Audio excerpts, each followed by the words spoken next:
So hello everyone and good morning सभी को। उम्मीद करता हूँ मेरी वॉइस प्रॉपर आ रही होगी सभी तक। एक बार कंफर्म कर देंगे। एंड आज का जो हम लोग का लेक्चर रहने वाला है, इसमें हम तीन इंपॉर्टेंट चीज़ें देखने वाले हैं: preamble, part 1 and part 2 of the constitution. एक बार कंफर्म करेंगे सभी लोग कि सारी चीज़ें प्रॉपर हैं कि नहीं। संदीप बिश्नोई अब से जल्दी आ जाया करेगी, ठीक है। और एक चीज़ कि रोज़ मुझे सभी लोग ये क्लास के स्टार्टिंग में रिमाइंड करवा दिया करो कि सर क्लास को रिकॉर्डिंग पे लगा दो, ठीक है। और जब क्लास ख़त्म हुआ करे, जब सारी चीज़ें ख़त्म हो जाए, क्वेश्चंस लगा लिया करें हम लोग, तो मुझे एक बार रिमाइंड करवा दिया करो कि सर क्लास की रिकॉर्डिंग बंद कर दो। इससे होगा ये कि जो लोग जैसे बैच में हैं तो क्लास आपको और जल्दी मिल जाया करेगी, ठीक है। क्योंकि यहीं से ही मैं रिकॉर्ड करके तुरंत उसको अपलोड में लगा दिया करूँगा। तो विद इन आपको, आप मान के चलिए कि 15 से 20 मिनट में आपको वो क्लास जब तक यहाँ पर रहती है तब तक तो यूट्यूब पे रहती है, और उसके बाद तुरंत आपको एप्लीकेशन पे विजिबल हो जाएगी, ठीक है। तो चलिए मैं यहाँ पे अभी रिकॉर्डिंग पे इसको लगा देता हूँ, ठीक है। जैसे कि यहाँ पर आप देखेंगे, ठीक है। तो अभी क्या है, class I think yes recording पे लग चुकी है। ऑलराइट, तो ये मुझे रोज़ आप रिमाइंड करवा दिया करो सभी लोग। चलिए तो स्टार्ट करें।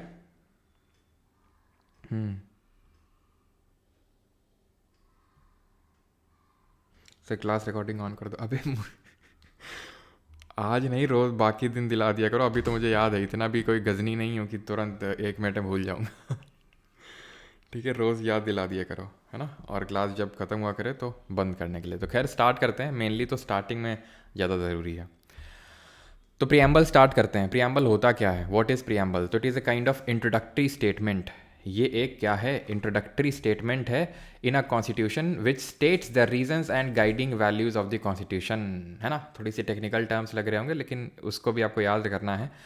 प्रियम्बल काइंड ऑफ एक एक ऐसा पन्ना है, ठीक है, संविधान की किताब का पहला पन्ना है ये प्रियम्बल, जो हमें संविधान की फ़िलॉसफी झाड़ता है, मतलब फ़िलॉसफी के बारे में बताता है कि संविधान की हमारी फ़िलॉसफी क्या है। याद करिए, ऑब्जेक्टिव रेजोल्यूशन नाम की कोई चीज़ आई थी। किस दिन आई थी ये ऑब्जेक्टिव रेजोल्यूशन? कौन लाया था, जल्दी से कमेंट में बताएंगे। तो वही ऑब्जेक्टिव रेजोल्यूशन ही है जो प्रियम्बल बनता है बाद में, उसको मॉडिफाई वगैरह करके प्रियम्बल बनाया जाता है बाद में। मैंने शब्द क्यों यूज़ किया, क्योंकि प्रियम्बल जो है was made after the entire constitution was made, after the entire constitution was made. अब आप खुद सोचिए कि फिलॉसफी मतलब प्रियम्बल एक काइंड ऑफ समरी है कॉन्स्टिट्यूशन की, ठीक है। प्रियम्बल क्या है? प्रस्तावना, इसको हिंदी में बोलते हैं। तो प्रस्तावना समरी है कॉन्स्टिट्यूशन की, इट इज़ अ समरी है। अब किसी भी चीज़ को समराइज तो तभी कर सकेंगे ना जब वो पूरी चीज़ हमें पता हो। जैसे कि फॉर एग्जाम्पल प्रेसी राइटिंग का नाम सुना है आप लोगों ने? प्रेसी राइटिंग में क्या होता है कि बहुत सारे मतलब जैसे मान लो कि कोई 300 वर्ड का आपको एक कुछ भी दे देगा, 300 वर्ड का कोई आपको पैरा दे देगा और बोल देगा कि इसको समराइज़ करो, इसको इसकी प्रेसी राइटिंग करो 1/3 वर्ड्स में। तो समरी तो आप तभी बता सकते हो ना, कि खुद ही सोचो यार कि जब किताब रेडी हो जाएगी तभी किताब की समरी निकल के आ पाएगी कि किताब में क्या क्या लिखा है, तभी तो उसकी समरी बता पाएंगे, फिर तभी तो उसका इंडेक्स हम बता पाएंगे। एक बार क्या हुआ कि जब मतलब मैं आई थिंक क्लास थर्ड में था, मुझे अभी भी याद है, थर्ड या फोर्थ में था, फोर्थ में था आई थिंक, पता नहीं एग्जैक्टली याद नहीं, थर्ड या फोर्थ क्लास की बात है। तो क्या हुआ कि जैसे मतलब आई थिंक फोर्थ क्लास की बात है, ठीक है। तो जैसे मैं गांव से आया था, ठीक है, तब मतलब गांव तक पढ़ाई हुई थी। फिर उसके बाद यहाँ पे एक सेमी अर्बन इलाका है, वहाँ पर मतलब स्कूल में एडमिशन करवाया गया, ठीक है। सेमी अर्बन टाइप था वो, या फिर सेमी रूरल, जो भी आप बोल लो। तो क्या हुआ कि मैंने कॉपी लेके एक क्लास वाले से और सब कुछ मतलब सब कुछ चेप लिया, इंडेक्स तक चेप लिया। इंडेक्स समझते हो ना, कि इस पेज नंबर से इस पेज नंबर में ये पर्टिकुलर आपका मतलब चैप्टर है, इस पेज से इस मतलब पेज तक चैप्टर है, ठीक है। मतलब पहले मैंने इंडेक्स लिख लिया, उसके बाद कंटेंट लिखना स्टार्ट किया। भाई इतनी पिलाई हुई मेरी, कुछ पूछो नहीं। आज तक मुझे याद है, जो टीचर थे, सर थे, बहुत गजब मारे थे। आज तक वो जो है पिटाई अच्छे से याद है। और मतलब थोड़ा सा सनकपन टाइप था उनको, पता नहीं क्यों। मतलब थोड़ा तो यार पूछना चाहिए था, या फिर थोड़ा तो भावनाओं को समझना चाहिए था कि बच्चे से गलती हो गई है, माफ़ कर दें ना। जो दे के पिलाई करी उन्होंने, खैर छोड़ो, तो वही मैं समझाने की कोशिश कर रहा हूँ कि जब पूरा कॉन्स्टिट्यूशन बन गया तब प्रियम्बल बना, which is kind of summary. ठीक है। ऑब्जेक्टिव रेजोल्यूशन को लाया गया था 13 दिसंबर 1946 में, और इसको अडॉप्ट किया गया था by the constituent assembly on the date of 22 January 1947। ठीक है। इसको आईडी कार्ड बोला था किसने, ये आपसे क्वेश्चन पूछता है, तो इसको आईडी कार्ड बोला था एन.ए. पालखीवाला जी ने। ठीक है। जैसे आईडी कार्ड देख के हमें किसी के बारे में काफ़ी चीज़ें पता चल जाती हैं, तो वही है, मतलब कॉन्स्टिट्यूशन का आईडी कार्ड है प्रियम्बल। पॉलिटिकल हॉरोस्कोप किसने बोला था, कन्हैया लाल मानिकलाल मुंशी। ठीक है। तो मुंशी जी किस कमेटी के हेड थे जरा बताइए कॉन्स्टिट्यूएंट असेंबली में, तो उन्होंने बोला था इसको पॉलिटिकल हॉरोस्कोप। अब हॉरोस्कोप होता है कि जहाँ पर आप छोटे से एक पर्टिकुलर जगह से देखो और आपको बहुत बड़ा एक विजन आपको दिख जाए, बहुत सारी चीज़ें दिख जाएं, तो उसी तरह से प्रियम्बल है। जब आप प्रियम्बल को पढ़ते हो तो आपको वर्ल्ड के लेंथीएस्ट रिटन कॉन्स्टिट्यूशन के बारे में, उसके क्रक्स, उसके फिलॉसफी के बारे में आपको पता चल जाता है। Is that clear? ठीक। तो मुंशी जी हमारे ऑर्डर ऑफ द जो बिजनेस कमेटी थी, order of the business committee, उसको चेयरमैनशिप कर रहे थे, एंड साथ ही साथ ड्राफ्टिंग कमेटी के he was one of the member. ठीक है। ड्राफ्टिंग कमेटी के मेंबर भी थे ये। अब प्रियम्बल हमारा दिखता कैसा है, तो प्रियम्बल हमारा ऐसा दिखता है। ये है कॉन्स्टिट्यूशन की बुक का पहला पेज, जिसको हम प्रियम्बल या फिर प्रस्तावना बोलते हैं। ठीक है। अब ये स्टार्ट होता है, इसकी स्टार्टिंग लाइन्स है we the people of India. ठीक है। तो we the people of India का मतलब क्या है, तो पूरा यहाँ पर आप देख सकते हैं, we the people of India having solemnly resolved to constitute India into a sovereign socialist secular democratic republic and to secure, ये पूरा पहले तो पढ़ो इसको। पहले मैं आपको सभी को ये एक काइंड ऑफ होमवर्क है कि आप 30 सेकंड में, अभी तुरंत, होमवर्क नहीं मतलब क्लास वर्क ही है, कि 30 सेकंड में आपको जल्दी से पढ़ना है पूरा।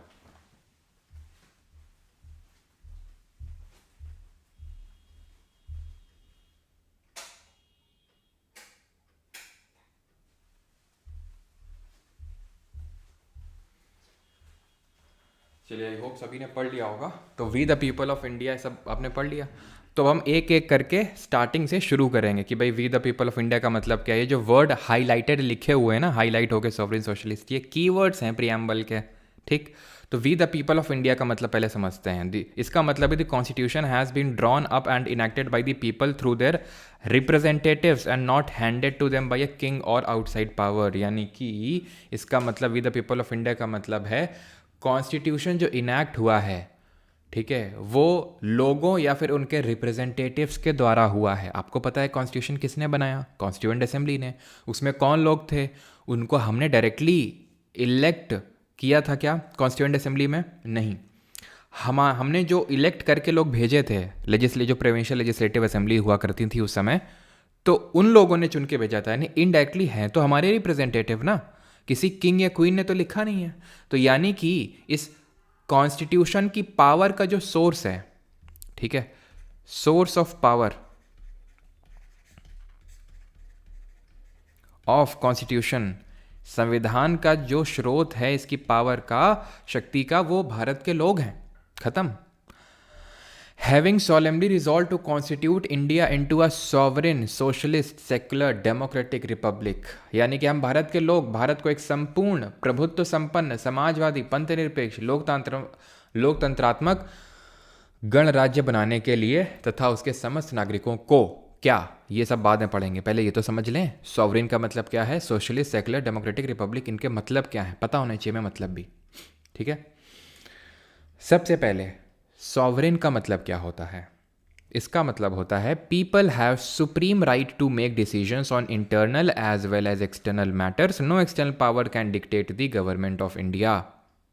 लोगों के पास ये शक्ति है, उनके पास सुप्रीम राइट है, अधिकार है कि वो भारत देश के लिए उसके आंतरिक मसलों और उसके बाहरी मसलों को लेके अपने निर्णय, अपने डिसीजंस खुद ले सकते हैं। कोई बाहरी शक्ति हमें डिक्टेट नहीं कर सकती गवर्नमेंट ऑफ इंडिया को कि ये करो और वो करो। जैसे एग्जांपल देता हूँ मैं आपको, नहीं, यूएसए बोलता है, जैसे मतलब ठीक है, मैं आज़ाद तो 1947 में हो गए थे, फिर एक बार मतलब आपको पता होना चाहिए कि हमने न्यूक्लियर टेस्ट किए थे, है ना, 1998 की बात है, तो सैंक्शंस लगा दी थी यूएसए ने, आज भी लगाता रहता है। ठीक है। आप देखा होगा, आपने अभी रिसेंट में सुना होगा कि यूएसए ने इंडियन बेस्ड कुछ कंपनीज पे सैंक्शंस लगा दिए। क्यों? क्योंकि वो रशिया का सपोर्ट कर रहा था। तो ये एक छोटी सी चीज़ हो गई। तो कहीं ना कहीं अब कभी भी आपने इस चीज़ को सुना होगा कि क्या कभी भी जब कोई कंट्री इस तरह के स्टेटमेंट या फिर कुछ इस तरह से करती है तो इंडिया की तरफ से जो स्टेटमेंट आता है कि इंडिया एक सॉवरेन स्टेट है, नहीं वो अपने डिसीजंस खुद ले सकता है, कोई डिक्टेट नहीं करेगा हमें कि क्या करना चाहिए फिर क्या नहीं करना चाहिए। ठीक है, इसीलिए सैंक्शंस को आज हम बहुत हल्के में लेते हैं यूएस के। खैर, सॉवरेन तो हम तब से हैं जब से हम इंडिपेंडेंट हैं। सॉवरेन का मतलब घुमा फिरा के एक बात, एंड दैट इज़ कि हम इंडिपेंडेंट हैं, इसलिए हम अपने डिसीजंस खुद लेंगे। कोई बाहरी शक्ति हमें हमारे डिसीजंस लेने के लिए कुछ बाध्य नहीं कर सकता है किसी भी तरीके से, जैसे पहले ब्रिटेन किया करता था, तो हम सॉवरेन नहीं थे। सोशलिस्ट का मतलब क्या होता है? Wealth is generated socially and should be shared equally by society. Government should regulate the ownership of land and industry to reduce socio economic inequalities. तीन तरह की इकोनॉमीज़ होती हैं जनरली, इकोनॉमिक्स में भी हम इस चीज़ को पढ़ेंगे। एक तो होती है पूंजीवादी, कैपिटलिस्टिक जिसको बोलते हैं, एक होती है सोशलिस्ट, और एक होती है मिक्स्ड। कैपिटलिस्ट जो इकोनॉमी होती है उसमें मेन फोकस होता है कैपिटल जनरेशन, यानी कि पूंजी, यानी कि पैसा कितना से ज़्यादा जनरेट हो, बने कितना ज़्यादा से ज़्यादा पैसा। वहाँ पे डिस्ट्रीब्यूशन पे फोकस नहीं होता है, कितना ज़्यादा से ज़्यादा पैसा बने उस पर फोकस होता है। जैसे for example USA, United states of America, जहाँ पर इलेक्शन चल रहे हैं अभी। ठीक है, एंड आई थिंक डिसीजन भी आज ही आ जाएंगे, है ना। सोशलिस्ट की बात आती है तो वहाँ पे मेन फोकस होता है कि इनइक्वालिटी को कम करना है, इक्वालिटी को प्रमोट करना है, असमानता को कम करना है। जो आपने देखा होगा, कल हमने डिस्कस किया था 9th शेड्यूल को, 9वीं जो अनुसूची थी उसको डिस्कस किया था हमने। और जब उसको डिस्कस कर रहे थे तो वहाँ पर मैंने आपको एक चीज़ बताई थी। ठीक है, ये कभी कम नहीं होगा शायद। अच्छा ठीक है, एक चीज़ मैंने आपको बताई थी, वो चीज़ थी कि भाई वहाँ पर लैंड प्रोविजन से रिलेटेड था, ज़मींदारी को अबॉलिश किया गया था। जिनके पास बहुत ज़्यादा लैंड थी उनसे लैंड छीन के जिनके पास लैंड लेस थे उनको दिया गया था। तो वो एक काइंड ऑफ सोशलिस्ट पॉलिसी थी कि नहीं थी? सोशलिस्ट। ये सोशलिज्म हमने रशिया से लिया था। ठीक है, कहाँ से लिया था? रसिया से लिया था। धीरे धीरे धीरे हम मिक्स्ड की तरफ बढ़ते गए। मिक्स्ड मतलब हमें पूंजी कैपिटलिस्टिक पॉलिसीज़ भी लेके आए और सोशलिस्टिक भी लेके आए। इनिशियली तो मेजरली हमारा सोशलिज्म की तरफ झुकाव ज़्यादा था। आज अगर प्रेजेंट डे इंडिया की बात करें, थोड़ा हमारा कैपिटलिज्म की तरफ ज़्यादा झुकाव है। ठीक है, हम पूंजी जनरेशन पर ज़्यादा फोकस करना चाहते हैं। तो ये तो होता है सोशलिस्ट का मतलब। सेकुलर का मतलब कल भी मैंने बताया था कि हमारा इंडिया जो है सेकुलर है, मतलब कि किसी एक पर्टिकुलर रिलीजन को प्रमोट नहीं किया जाता है। यहाँ पे citizens have complete freedom to follow any religion, किसी भी धर्म को फॉलो करिए, लेकिन हमारे स्टेट का, हमारे कंट्री का कोई ऑफिशियल रिलीजन नहीं है। जैसे कि पाकिस्तान का इस्लामिक स्टेट ऑफ पाकिस्तान इस्लाम है। Government treats all religious believes and practices with equal respect. Democratic का मतलब होता है एक ऐसी सरकार जहाँ लोग, where people enjoy equal political rights, elect their rulers and hold them accountable. ठीक है, उनको इलेक्ट करते हैं और उनको अकाउंटेबल ठहराते हैं किसी भी चीज़ के लिए जो वो करते हैं। अब्राहम लिंकन ने इसकी डेफिनेशन दी थी डेमोक्रेसी की कि it is kind of government of the people, bye the people and for the people. यानी लोगों की सरकार, लोगों के लिए सरकार, लोगों द्वारा सरकार। लोग अपनी सरकार चुन रहे हैं, उन्हीं के लिए है और उन्हीं के द्वारा ही ये सरकार एक तरह से चलाई जा रही है। The government is run according to the some basic rules. ठीक है, मनमर्जी की ऑटोक्रेसी नहीं चलती है। ठीक है, मोनार्की नहीं चलती है। रिपब्लिक, ये काफ़ी इंपॉर्टेंट वर्ड है, इससे रिपीटेटिवली क्वेश्चंस पूछता है कि रिपब्लिक का मतलब क्या होता है। तो रिपब्लिक का मतलब सिंपल स्ट्रेट फॉरवर्ड ये होता है कि जो देश का मुखिया होगा वो चुना हुआ होगा। ठीक है, वो अनुवांशिक तौर पे नहीं आएगा कि कोई राजा है, राजा का बेटा ही राजा बनेगा, रानी की बेटी रानी बनेगी, इस तरह से नहीं होगा। यानी कि head of the state, state का मतलब आप समझ गए, वो यूपी एमपी वाला नहीं, कल भी मैंने बताया था। Is an elected person and not a hereditary person. जैसे फॉर एग्जाम्पल जब हम यूके की बात करते हैं, यूनाइटेड किंगडम यानी कि ब्रिटेन की, तो it is not a republic, it is not a republic. क्यों? क्योंकि हमें पता है यहाँ पर रानी राजा वाला सिस्टम चलता है ना। अभी क्वीन एलिजाबेथ सेकंड की डेथ हुई थी तो किंग चार्ल्स हमारे नए किंग बन गए यहाँ पे। तो इंडिया में ऐसा नहीं होता। इंडिया में जो प्रेसिडेंट होता है वो हेड होता है और वो इलेक्टेड होता है, वो निर्वाचित होता है। क्लियर इतनी चीज़। जस्टिस का, अब ये सब सारे जस्टिस वस्टिस बाद में देखेंगे। तो यहाँ तक आपने देख लिया। सॉवरेन का मतलब हम डिसीजंस लेने के लिए इंडिपेंडेंट हैं। सोशलिस्ट का मतलब कि एक सेकेंड,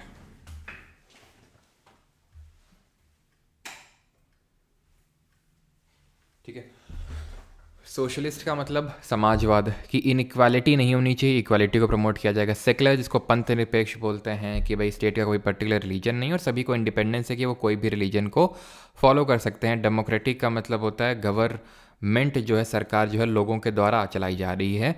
रिपब्लिक का मतलब होता है कि head of the state elected है। अब हमें सिक्योर क्या करना है, तो ये एक तरह से हमारे जो कॉन्स्टिट्यूशन है उसका नेचर बता रहे थे। कौन? सॉवरेन, सोशलिस्ट, सेकुलर, डेमोक्रेटिक और रिपब्लिक, ये नेचर बता रहे थे। We the people of India, source of power बता रहा था। जस्टिस, लिबर्टी, इक्वालिटी और फ्रैटर्निटी, ये हमारे कॉन्स्टिट्यूशन के ऑब्जेक्टिव्स को बताता है कि हमारे ऑब्जेक्टिव्स क्या हैं। हमारे ऑब्जेक्टिव्स क्या है, क्या हम अचीव करना चाहते हैं। तो हम जस्टिस, लिबर्टी, इक्वलिटी, फ्रैटर्निटी को अचीव करना चाहते हैं। अब इनकी थोड़ा सा मतलब समझ लेते हैं। तो जस्टिस का मतलब होता है citizens can not B discriminated on the ground of, in ground पे, कास्ट यानी जाति, धर्म और जेंडर के बेसिस पे लोगों के बीच में भेदभाव नहीं किया जा सकता है। Social inequalities have to be reduced, इन सबको कम करना है। Government should work for the welfare of all, specially for the disadvantaged group. जैसे कि हमारे लिए जब देश आज़ाद हुआ तो डिसएडवांटेज ग्रुप कौन से थे? जो हमारे दलित सेक्शन है, क्योंकि उनके खिलाफ सोशली अभी तक इनजस्टिस होता आ रहा था। तो अब हमें जस्टिस को प्रमोट करना है। लिबर्टी का मतलब होता है काइंड ऑफ आज़ादी। There are no unreasonable restrictions, कोई भी अनरीजनेबल, रीजनेबल रिस्ट्रिक्शंस गलत बात नहीं है, रीजनेबल रिस्ट्रिक्शंस लग सकते हैं।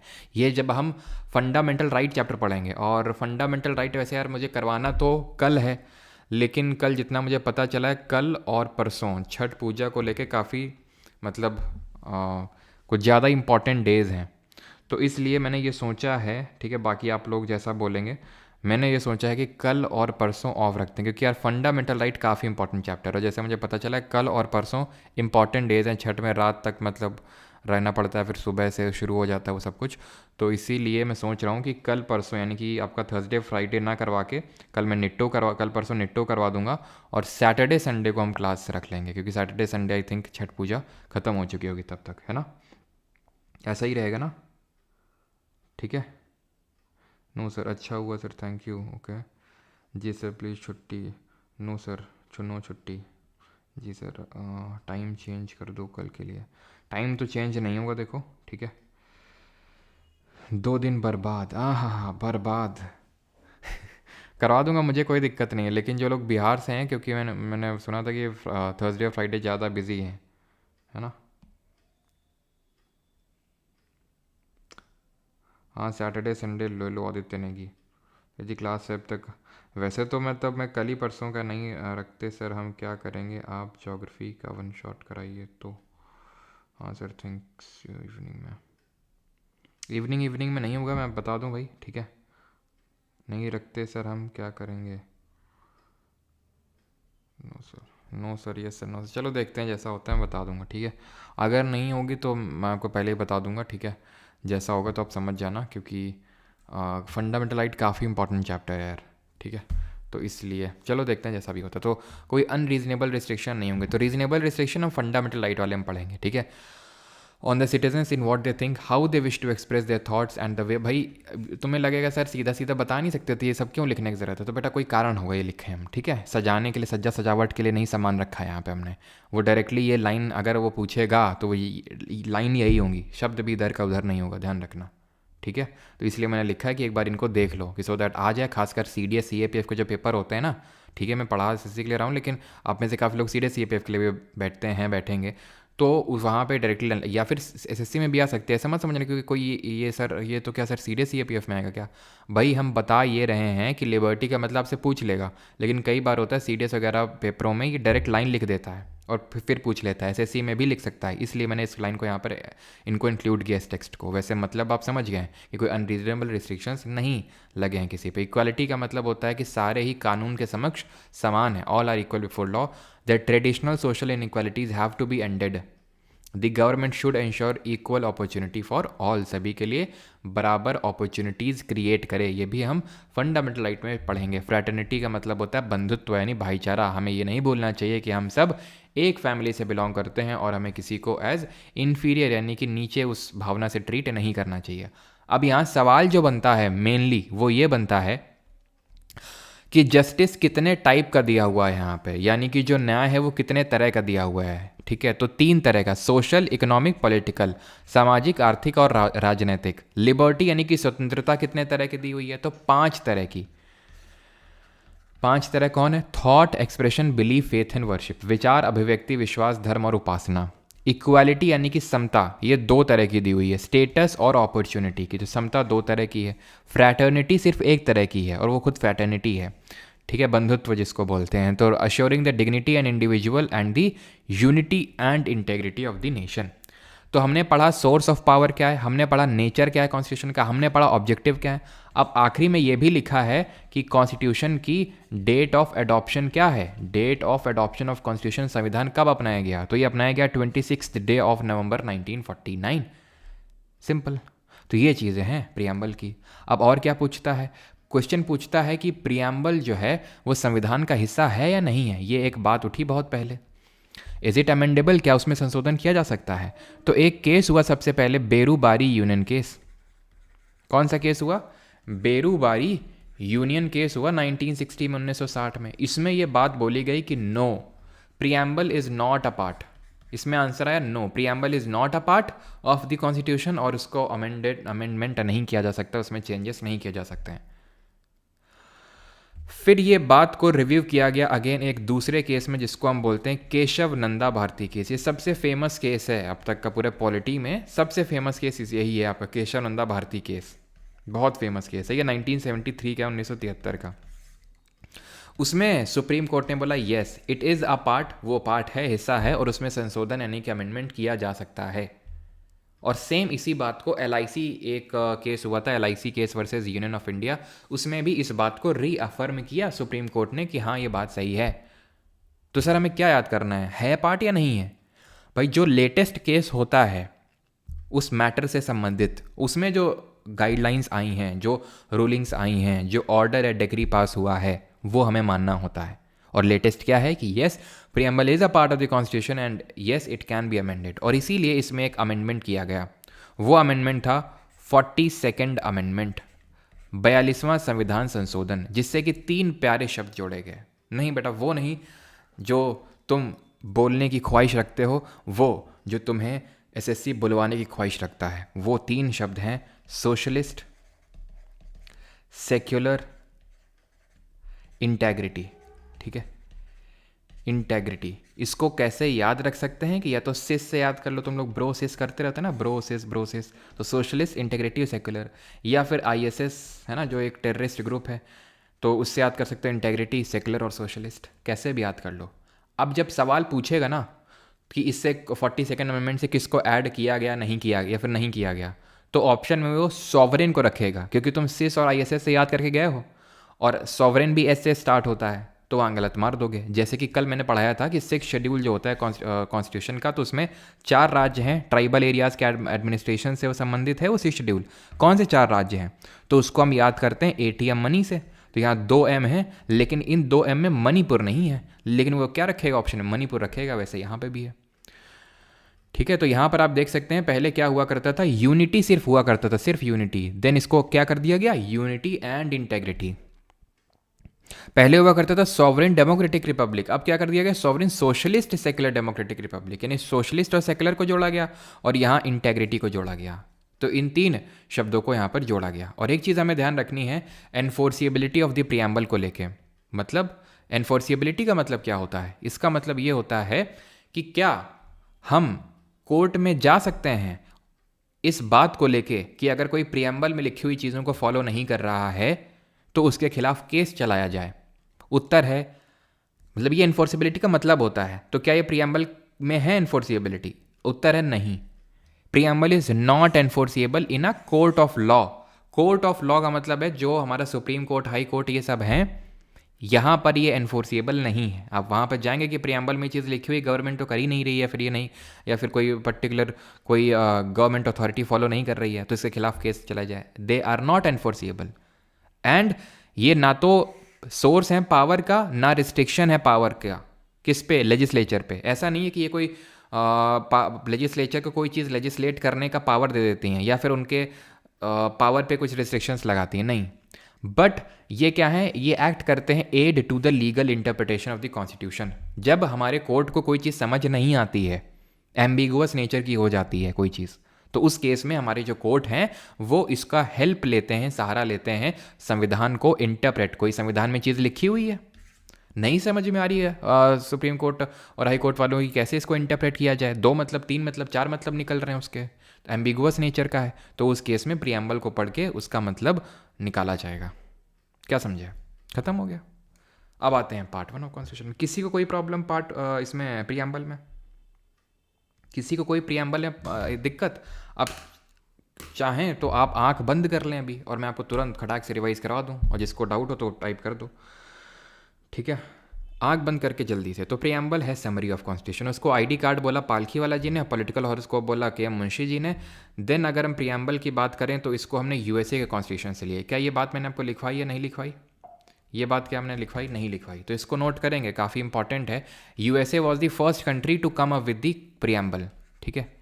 USA was the first country to come up with a preamble. उसके बाद धीरे धीरे सारी कंट्री, साउथ अफ्रीका, इंडिया, ये सब ने प्रियम्बल अपने कॉन्स्टिट्यूशन का हिस्सा बनाना शुरू कर दिया। तो यूएसए से हमने इसको लिया, ठीक है? इन्फोर्सेबिलिटी एक बार क्लियर कर दीजिए। ओके, गोलकनाथ वाला केस क्या है सर? बताएंगे अभिषेक जब फंडामेंटल राइट पढ़ेंगे वहाँ पे, अभी इसका कोई मतलब नहीं है। एज यू आर सॉवरेन, अच्छा ठीक है। तो प्रियम्बल ये चीज़ है। फिर हमने क्या पढ़ा था? पढ़ना शुरू कर दिया था फिर हमने। तो पहले तो source of power, we the people of India. फिर नेचर पढ़ा, सोवरेन ऑर्डर में याद होना चाहिए, ऑर्डर में सोवरेन, सोशलिस्ट। आंखें बंद हैं कि नहीं सभी की? बता रहे हैं, ध्यान रखना, पाप लगेगा आंखें तुमने खोली तो। Sovereign, socialist, secular, integrity. तो सोवरेन का मतलब है we are independent to take our decision. Socialist का मतलब समाजवाद, यानी कि इक्वालिटी को, मतलब एक तरह से इक्वल डिस्ट्रीब्यूशन ऑफ वेल्थ करवाना है, ऐसा नहीं कि कोई बहुत अमीर कोई बहुत गरीब है। सेकुलर का मतलब है पंथ निरपेक्ष, कोई स्टेट का रिलीजन नहीं है, सारा हर कोई फ्री है अपना धर्म फॉलो करने के लिए। डेमोक्रेटिक का मतलब आप जानते हैं, लोगों की सरकार, लोगों के द्वारा सरकार और लोगों की सरकार। देन रिपब्लिक का मतलब है head of the state, head of the country elected है। फिर हमने ऑब्जेक्टिव्स पढ़े, क्या पढ़े? Justice, social, economic, political. Liberty 5 तरह का, thought expression, belief, faith and worship. Equality 2 तरह का, स्टेटस एंड अपॉर्चुनिटी, फ्रेटर्निटी 1 तरह का। देन आखिर में date of adoption of constitution. फिर हमने पढ़ा कि क्या प्रियम्बल पार्ट है कॉन्स्टिट्यूशन का, क्या उसमें अमेंडमेंट हो सकता है? आंसर इज येस, हो सकता है। बेरूबारी यूनियन केस में 1960 में तो बोला गया कि नहीं है, लेकिन फर्दर ये बात बोली गई क्या, Keshav Nanda Bharati case, in short KBC case of 1973, की yes it is a part और उसमें अमेंडमेंट हो सकता है। और 42nd अमेंडमेंट हुआ। सोशलिस्ट, सेकुलर और इंटेग्रिटी 3 शब्दों को जोड़ा गया। और ये ना तो सोर्स ऑफ पावर है, ना तो रिस्ट्रिक्शन है लेजिस्लेचर के लिए, ये बस हम लीगल एड, जब भी हमें इंटरप्रेट करना होता है कॉन्स्टिट्यूशन को, तो उसमें यूज़ किया जा सकता है। अब हम आएंगे पार्ट पढ़ेंगे। अब यहाँ से ऑफिशियली हमारा कॉन्स्टिट्यूशन शुरू हो रहा है, मतलब शुरू तो प्रियम्बल से ही होता है, वो पन्ना है, समरी है, लेकिन एक काइंड ऑफ, मैंने आपको कल भी बताया था, जब हमारा कॉन्स्टिट्यूशन बना था तो कितने पार्ट थे, जरा बताइए, संविधान में कितने भाग थे और अभी कितने हैं? तो part are kind of unit of a book. एक बुक में यूनिट होती है, जैसे कि हम 11th-12th में मैथ्स पढ़ते हैं तो कोनिक सेक्शन होता है, तो कोनिक सेक्शन में हाइपरबोला एक चैप्टर होता है, एक पैराबोला होता है, एलिप्स होता है। जब हम कैलकुलस पे आते हैं तो डिफरेंशिएशन होता है, इंटीग्रेशन होता है, ठीक है, एरिया अंडर द कर्व होता है।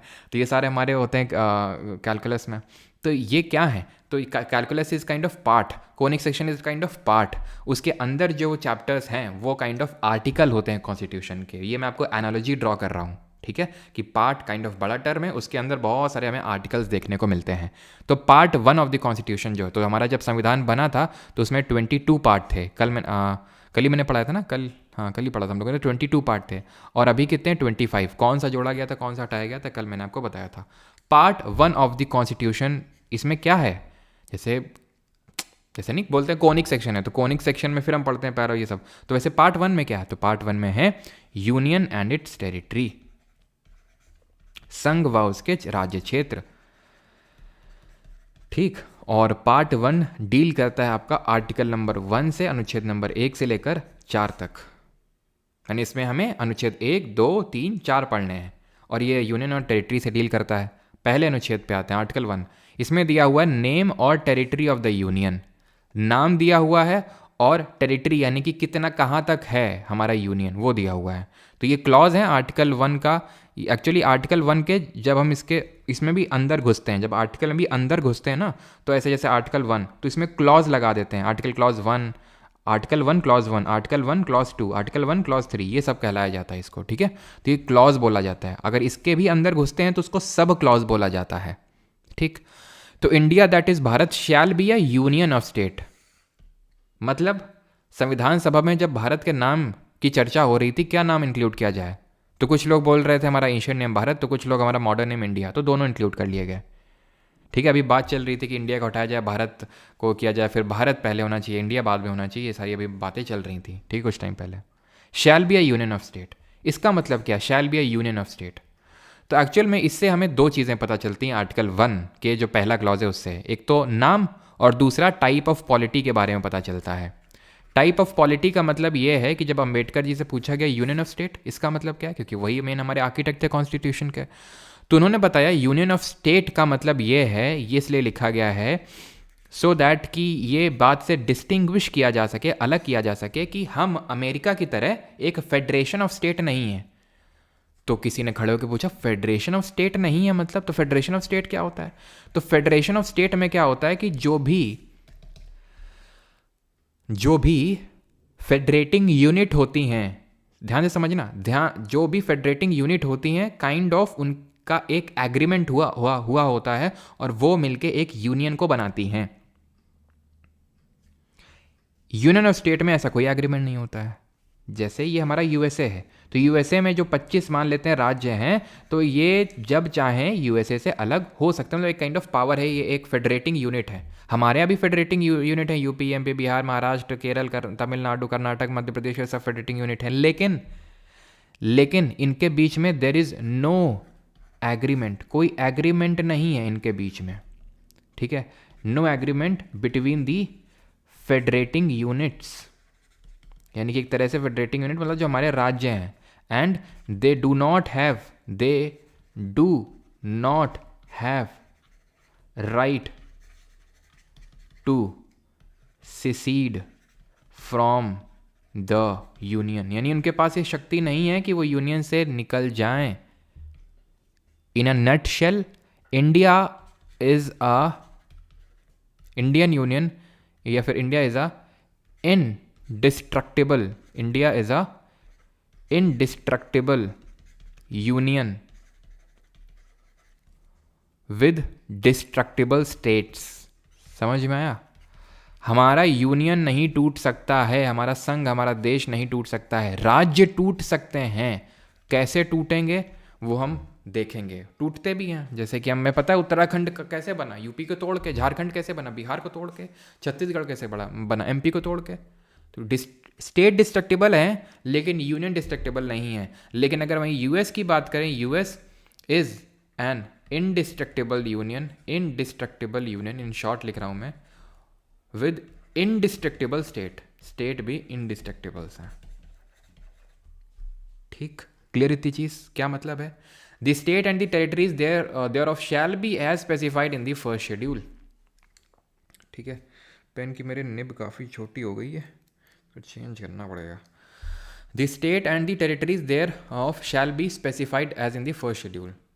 तो नाम और उनकी टेरिटरी वैसे ही होंगे जैसे पहली अनुसूची में। याद है कल पहली अनुसूची, T years of old PM, T का मतलब टेरिटरी, याद है, name and state of territories, तो वो है यहाँ पे द टेरिटरी ऑफ इंडिया। अब टेरिटरी का मतलब क्या है, ये टेरिटरी है, तो टेरिटरी का मतलब क्या है, तो टेरिटरी में तीन चीज़ें आती हैं। एक तो वो the territories of the state, एक तो जितने हमारे राज्य हैं वो, जितने हमारे केंद्र शासित प्रदेश यूनियन टेरिटरीज वो, और कोई टेरिटरी जिसको हम फ्यूचर में एक्वायर कर सकते हैं, और कोई भी टेरिटरी जिसको हम फ्यूचर में एक्वायर कर सकते हैं। जैसे कि ये तो हमारा आर्टिकल तभी था जब हमारा संविधान बना था।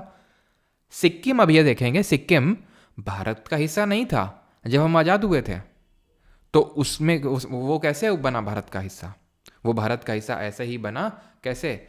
वो भारत का हिस्सा यहाँ पर उसको एक्वायर किया गया, तो वो भी आज को पार्ट है, ठीक है। तो ये एग्जाम्पल है। तो टेरिटरी का मतलब है तीन चीज़ें, एक तो territory of state, union territory, संघ केंद्र शासित प्रदेश जो है हमारे, और फर्दर कोई टेरिटरी जिसको कि कल को हम एक्वायर कर सकते हैं, तो ये सब टेरिटरी में आते हैं।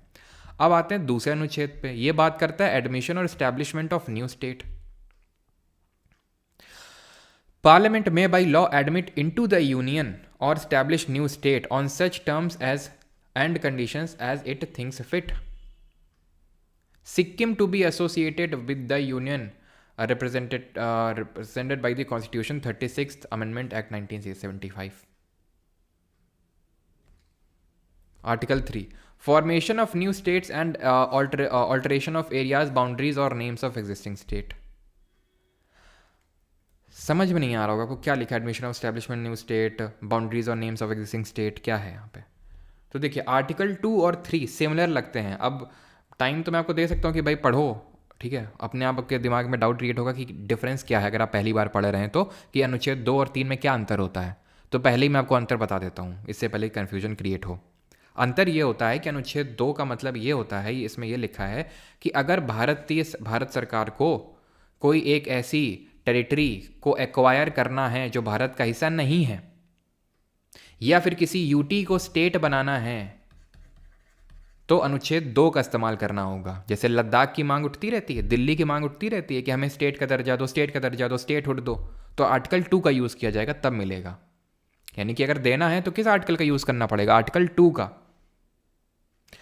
सिक्किम वाला जो केस है, इस सिक्किम को स्टेट का दर्जा देने के लिए आर्टिकल नंबर 2A, ये जो लिखा हुआ है डॉट करके 2A है, ये 2 है, ये 2 है, ये 2A है. समझे आप? तो आर्टिकल 2 इसकी बात करता है, और आर्टिकल 2 का आप ऐसे समझ लो कि क्लॉज 1 इसकी बात करता है, और 2A ये जो है Sikkim to be associated with the union, Sikkim को यूनियन से एसोसिएट करने के लिए आर्टिकल 2A को जोड़ा गया था. बाद में इसको हटा दिया गया जब ये स्टेटहुड का दर्जा इसको मिल गया पूरी तरह से. तो अभी हम देखेंगे सिक्किम कैसे जुड़ा भारत के साथ. और आर्टिकल 3 में लिखा हुआ है formation of new state and alteration of areas, boundaries और नेम्स ऑफ एग्जिस्टिंग स्टेट. जो मौजूदा समय कोई राज्य एग्जिस्टेंस में है, उसके अगर एरिया को बढ़ाना है, कम करना है, बाउंड्री को इधर उधर करना है थोड़ी सी बिना एरिया को चेंज किए, या फिर नाम में बदलाव करना है, तो ये सारे काम अनुच्छेद 3 से होंगे. यानी form a new state by separation of territory from any state, यानी कि स्टेट को तोड़ के 3 राज्य बना दिए, और बाय या फिर 2 राज्यों को जोड़ के यूनाइट करके एक राज्य बना दिए. घुमा फिरा के हम किसी एग्जिस्टिंग स्टेट के साथ जो एग्जिस्टेंस में है, इंडिया का पार्ट है, उसके साथ छेड़छाड़ कर रहे हैं, तो आर्टिकल 3. जो इंडिया का पार्ट है ही नहीं उसको ला रहे हैं, तो आर्टिकल 2. दैट मीन्स ये स्टैब्लिशमेंट की बात करता है और ये फॉर्मेशन की बात करता है. इज दैट क्लियर और नॉट? एक नोट पढ़िए जो नीचे लिखा हुआ है, और जिसका कोई डाउट होगा तो वो पूछ लेगा कि कोई डाउट तो नहीं है, ठीक है. और ये डाउट मत लिखना रिपीट, ठीक है. कोई पर्टिकुलर चीज़ समझ में नहीं, रिपीट का मतलब है कि आप सुन ही नहीं रहे थे ढंग से, सिंपल इसका मतलब ये है. और रिपीट करना है तो उसको पीछे करो, कर्सर वो जो भी है आपका, ठीक है, और पीछे से देख लो. कोई डाउट है कहीं पर्टिकुलर जगह तो स्पेसिफिक वो पूछना. Provided that no bill for the purpose shall be introduced in either house of parliament except on the recommendation of the president and unless. इसको पहले पढ़िए, इसको पहले पूरा खुद से पढ़िए, फिर मैं आपको मतलब बताऊंगा. मैंने जानबूझ के जो कॉन्स्टिट्यूशन की एक्चुअल वर्डिंग है उसको इंक्लूड किया है यहाँ पे. Sir federation state repeat okay.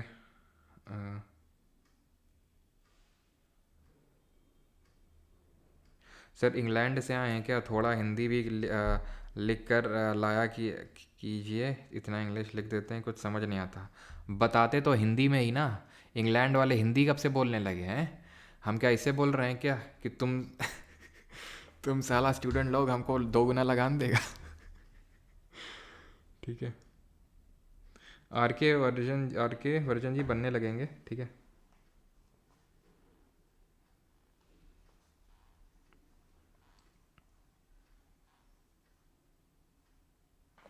चलो, तो फेडरेशन को समझाना था, और ठीक है. तो भाई समझा तो पूरा हिंदी में रहे हैं, और जो नोट्स मिलते हैं आपको, या फिर अगर जिसने नोट्स का बुक लिया है हिंदी वाला, तो लिया है तो खोल के रखा करो उसको सामने, और उसमें पढ़ते रहा करो साथ साथ. समझा मैं देता हूँ पूरा हिंदी में, ऐसा तो कोई इंग्लिश का टर्म यूज़ करता नहीं हूँ, ठीक है. बाकी आप हिंदी में जो लिखा हुआ है आपकी बुक में वो आप साथ साथ पढ़ते रहो. खासकर जो हिंदी मीडियम वाले मैं उनकी बात कर रहा हूँ, ठीक है. बुक में आप पढ़ते रहो, ठीक है, वही सेम चीज़ें. तो ये जो नोट लिखा है इसका मतलब क्या है?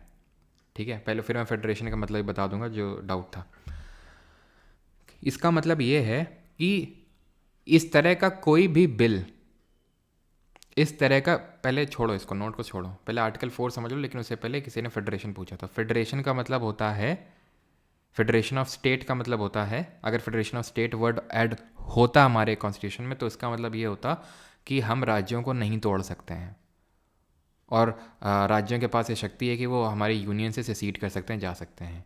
लेकिन यूनियन ऑफ स्टेट का मतलब है कि उनके बीच में कोई एग्रीमेंट नहीं हुआ है, इसलिए उनको हम तोड़ सकते हैं और वो कहीं भाग के नहीं जा सकते हैं। ठीक, पहले आर्टिकल 4 समझो, तब ये नोट का मतलब समझाएंगे आपको। आर्टिकल 4 का मतलब ये है कि अनुच्छेद मतलब 2 और 3 के तहत जो भी बदलाव करेंगे तो उसमें बदलाव करने के लिए आपको पहली और चौथी अनुसूची में बदलाव करना होगा। क्यों करना होगा? क्योंकि पहली अनुसूची बोलती है नेम एंड टेरिटोरियल जुरिस्डिक्शन, यही तो बात करती है भाई। पहला शेड्यूल क्या है? टी से टीयर्स पढ़े थे, टीयर्स का मतलब क्या था? आंसू नहीं, names and territory of state and union territories. तो अगर आर्टिकल 3 में क्या पढ़े हैं कि भाई अगर नाम चेंज करना है तो ऑब्वियस से बात है आर्टिकल शेड्यूल 1 में चेंज करना पड़ेगा। उनकी टेरिटोरियल जुरिस्डिक्शन में चेंज कर रहे हैं तो ऑब्वियस से बात है शेड्यूल 1 में चेंज करना पड़ेगा। शेड्यूल 4 में क्यों करना पड़ेगा? इसमें क्या था? इसमें था allocation of seats to council of state, मतलब राज्यसभा में सीटों का आवंटन। अब सीटों का आवंटन राज्य की जनसंख्या वगैरह के हिसाब से होगा। अब राज्य का तो एरिया ही चेंज हो रहा है, बाउंड्री ऑल्टर हो रही है, तो फिर वहां का रिप्रेजेंटेशन भी इन दी राज्यसभा और टू दी राज्यसभा चेंज होगा। तो फिर वो शेड्यूल में चेंजेस करने पड़ेंगे, और जो भी आप चेंजेस करेंगे उनको आर्टिकल 360 के तहत अमेंडमेंट यानी संशोधन नहीं माना जाएगा। ये नया अनुच्छेद कहाँ से टपक पड़ा सर? जो अमेंडमेंट कल से शुरू हुआ है, जिसका मतलब होता है संविधान की किताब में कोई बदलाव करना, वो बदलाव करने के का पूरा प्रोसीजर अनुच्छेद 368 में लिखा हुआ है। तो कोई अगर अमेंडमेंट करना है कॉन्स्टिट्यूशन की बुक में तो इस आर्टिकल का, इस अनुच्छेद का इस्तेमाल करके करना होगा, इस अनुच्छेद का इस्तेमाल करके छेद करना होगा वहाँ पे। तो यहाँ पे ये लिखा हुआ है कि जब हम आर्टिकल 2 और 3 के तहत चेंजेस करेंगे तो उसको हम अमेंडमेंट नहीं मानेंगे।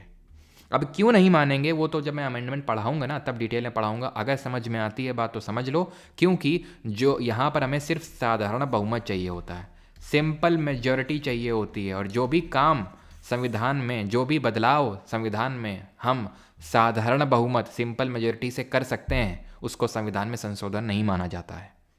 वैसे तो मैं ये संशोधन में भी इस चीज़ को पढ़ाऊंगा अमेंडमेंट में। तो यानी कि अगर हम आर्टिकल 2-3 के तहत जो भी चेंजेस कर रहे हैं उसको आर्टिकल 368 के तहत अमेंडमेंट नहीं माना जाएगा, ये लिखा है आर्टिकल नंबर 4 में बस। और इस तरह का जो चेंज है, जो बदलाव है, वो सिर्फ हमारी पार्लियामेंट कर सकती है, ठीक है, संसद कर सकती है।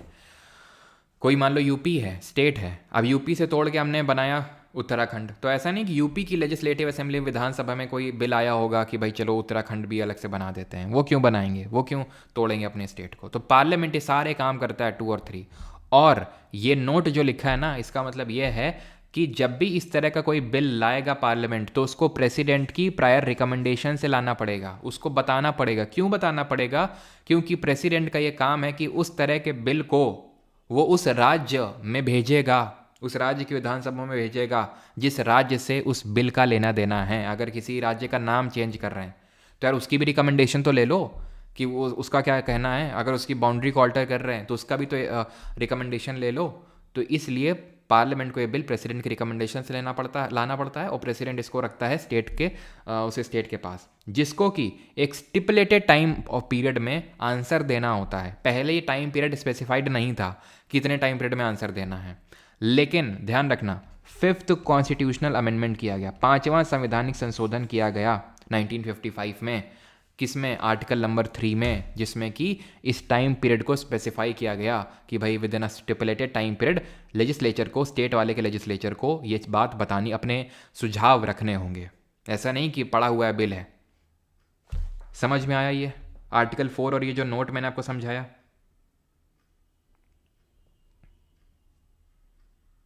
ठीक है, बुक नहीं मिल रही ऑफलाइन अयोध्या, बुक मिल जाएंगी, ठीक है। अब थोड़ा सा हिम्मत रखिए हिम्मत रखो थोड़ी सी, है ना, मिल जाएंगी, आ जाएंगी जल्दी। ठीक, नव्या जी आ जाएगी बुक, ठीक है। 14 डेज और 3 डेज परमार नॉलेज का। अच्छा,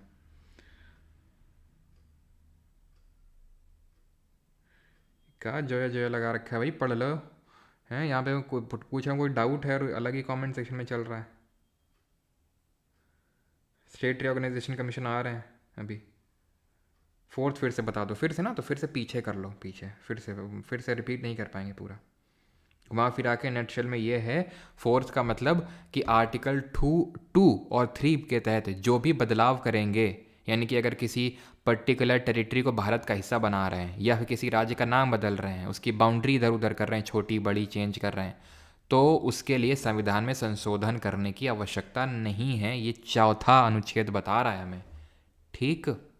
और अनुच्छेद 3 का नोट है कि ऐसे बिल को लाने के लिए, ये जो आर्टिकल 3 की बात हो रही है, आर्टिकल 3 वाले के तहत कोई भी बिल लाने के लिए पार्लियामेंट में ही आ सकते हैं। पहली बात तो राष्ट्रपति से पहले सुझाव लेना पड़ेगा, क्योंकि राष्ट्रपति उस बिल को उस राज्य में भेज के वहाँ उनका सुझाव लेगा, और उस सुझाव का पहले कोई ऐसा टाइम पीरियड नहीं था कि इस पर्टिकुलर टाइम पीरियड में आपको सुझाव देने हैं, लेकिन 5th अमेंडमेंट ने टाइम पीरियड स्पेसिफाई कर दिया, ठीक।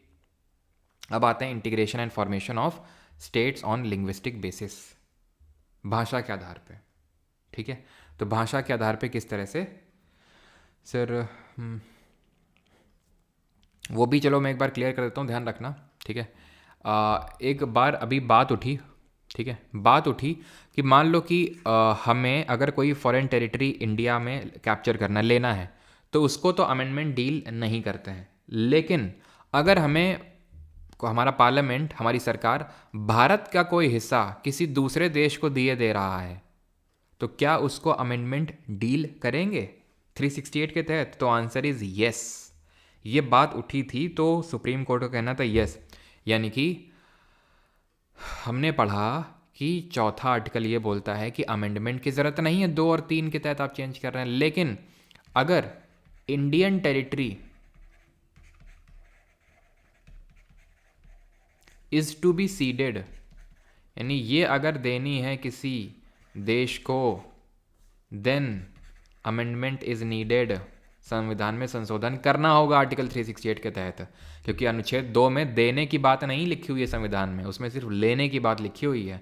तो देना है तो करना पड़ेगा अमेंडमेंट। इसीलिए हुआ क्या था, इंडिया और बांग्लादेश के बीच में एक लैंड बाउंड्री एग्रीमेंट हुआ था, डिस्प्यूट को ख़त्म करने के लिए, झगड़ा ख़त्म करने के लिए, कि कुछ सर्टेन एनक्लेव्स तुम हमारे ले लो, हम तुम्हारे ले लें, झगड़े ख़त्म हो जाएंगे। तो इसलिए जब देना था हमें किसको, हमारी टेरिटरीज़ को, तो इसके लिए हमें अमेंडमेंट करना पड़ा। 100th कॉन्स्टिट्यूशनल अमेंडमेंट 2014 में हुआ था ये, 2014 में इंडिया लैंड इंडिया जो 100वां नंबर का संविधान संशोधन था, that was India Bangladesh boundary agreement, Bangladesh boundary agreement, ठीक। Formation of states on linguistic basis, अब हम देखेंगे कि भाषा के आधार पर राज्य बनना कैसे शुरू हुए, क्यों शुरू हुए, ठीक। तो लिंग्विस्टिक का मतलब होता है भाषा के आधार पर, लेकिन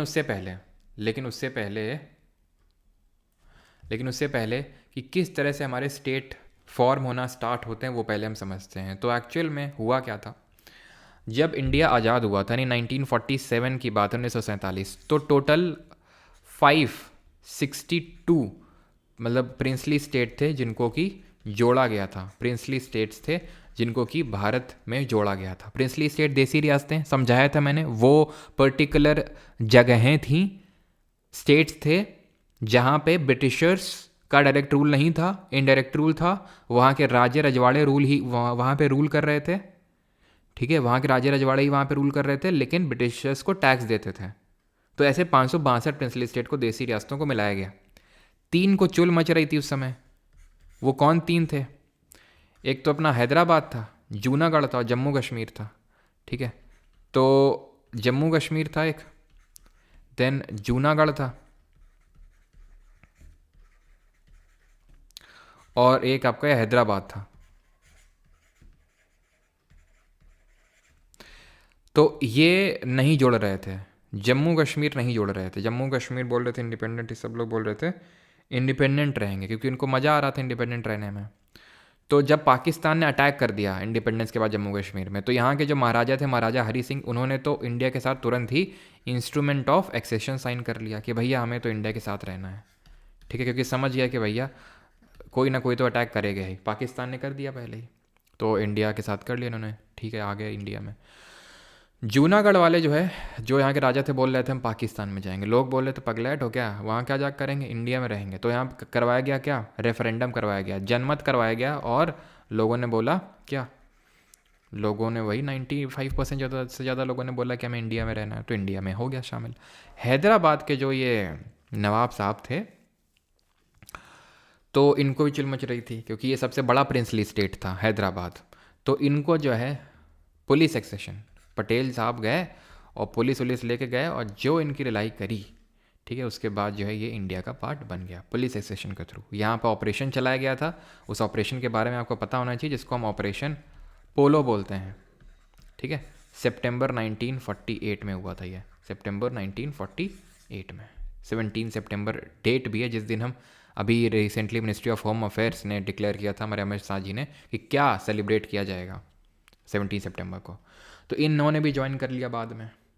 फिर हुआ क्या, 1950 आते आते तक, 1950 आते तक हमारी गवर्नमेंट ने 4 फोल्ड क्लासिफिकेशन किया, 4 फोल्ड क्लासिफिकेशन किया सारे स्टेट्स का, ठीक है। उतना इंपॉर्टेंट नहीं है, लेकिन अगर पूछ ले, ठीक है, कि क्या है मतलब 4 फोल्ड क्लासिफिकेशन कब था, वैसे तो कभी क्वेश्चन आया नहीं है इस पर।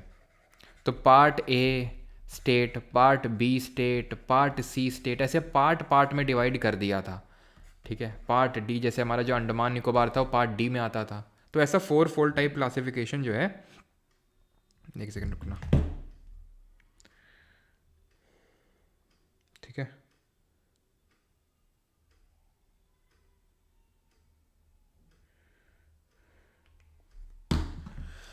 तो ऐसा 4 फोल्ड क्लासिफिकेशन जो है करके रखा था, ठीक है, कि भाई ये स्टेट इस पार्ट में आते हैं, ये स्टेट इस पार्ट बी में, पार्ट सी में, इस तरह से। अब इसको पॉज करो।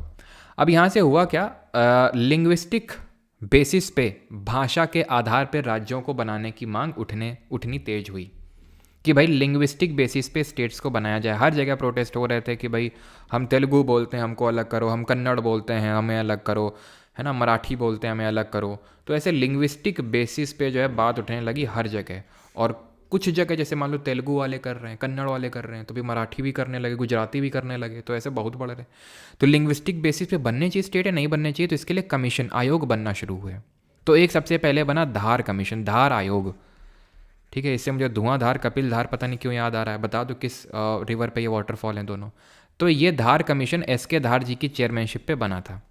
इसने क्या बोला इस कमीशन ने, ये 1948 से बना था।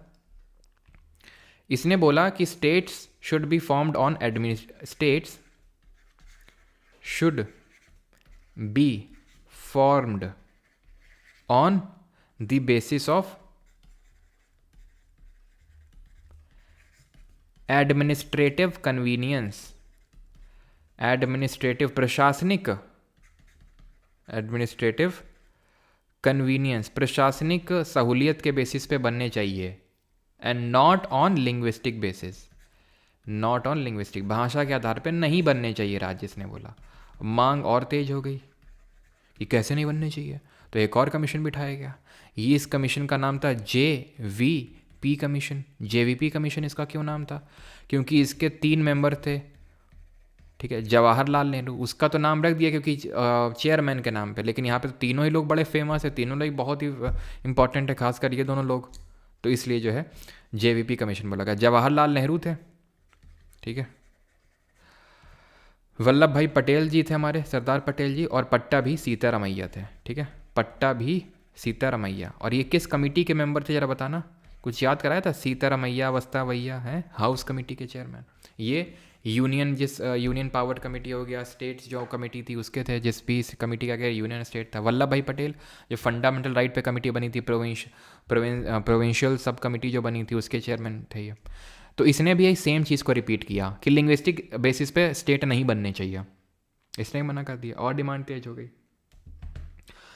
तो फाइनली हुआ कुछ यूँ कि 1953 में, 1953 में एक शख्स थे, आंध्र प्रदेश में आंदोलन चल रहे थे, कि भाई तेलुगु जो हमारे स्पीकिंग रीजन है उनको अलग किया जाए। तो एक शख्स थे जिनका नाम था पॉट्टू या फिर पॉट्टी श्री रामलू, ठीक है,